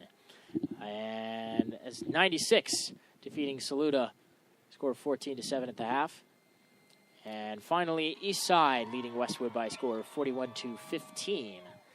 It's been a great game here from Gilbert. Jack, plenty of players on both sides of the field that have been making an impact. I'd say for Bluffton, you could say something nice. You could say some good things about Ronald Reed. You could also say some great things about Jermaine Patterson, who was responsible for all 3 of Bluffton's touchdowns of the night. We brought his name up multiple times. But really, this game was all Gilbert. And there was one guy who stood above the rest. There was some great plays from Manny Brights, from DeAndre Cook, and from both of the Gilbert quarterbacks. But the man who stood above the rest, Cody Temples. What you got? It was just his performance was outstanding. 27 carries, 214 yards, 2 rushing touchdowns, and on defense, he had an interception. And a few tackles as well. Yeah, to play to that caliber on both sides of the ball for most of the night is unheard of, and I think that he really showed he put all the effort out for his team tonight, laid it all on the field, and I think that just speaks bounds to him as a player. I mean, and not even just the big things, but the small things too. You know, there were multiple third down conversions that they needed to get, and he would make people miss, bounce off of tackles, you know, get that extra yard. And I think that shows why he was tonight's player of the game. So at the beginning of the game, we said in order for Gilbert to continue their undefeated game, they needed to play their game, they needed to establish a rushing attack, and they needed defensive play. Well, they forced 3 turnovers on the night, all interceptions. They certainly established a rushing attack. And the fumble. They forced 4 turnovers, which matched the 4 turnovers that they gave up. So those turnovers eventually canceled themselves out. Even out the turnover differential. And they definitely established a rushing attack. They had, over 350 yards rushing between Temples and Cook. 5 rushing touchdowns. 5 rushing touchdowns, which accounts for almost all of their scores. And lastly, they needed to play their game, which they certainly did. This game was theirs the entire night. They had set the tone. They led the drive. I mean, it was their game, and Bluffton was just playing in it, trying to fight their way up to the top, but there was nothing they could do. It wasn't, and it's not even like turning the phrase that it was Gilbert's game to lose, because it was never really certain that they were ever going to lose. Well, if you're Chad Leapart, you're certainly happy with your team's performance tonight. There's some things that you would like to fix going into the next round, where they will face Dillon. They've reached the quarterfinal round. This is Chad Leapart's only his second year as head coach of Gilbert. And in 2 years, he's reached the second round of the playoffs and now the third year. Now let's see if he can maybe keep on going with the season. The Gilbert fans, they were out in full force tonight. I'm sure they'll be out in full force once again next week. I'm almost compelled to come and watch just for the sake of things. We might be going to a different game. What do you mean? You don't know if you're going to be here? I'm almost just appreciative of the atmosphere of the play from a pure fan of football's perspective. Gilbert played really well tonight on both sides of the ball. They showed some defensive intensity. Their crowd was intense. The atmosphere here was great. And offensively, they were in control from start to finish.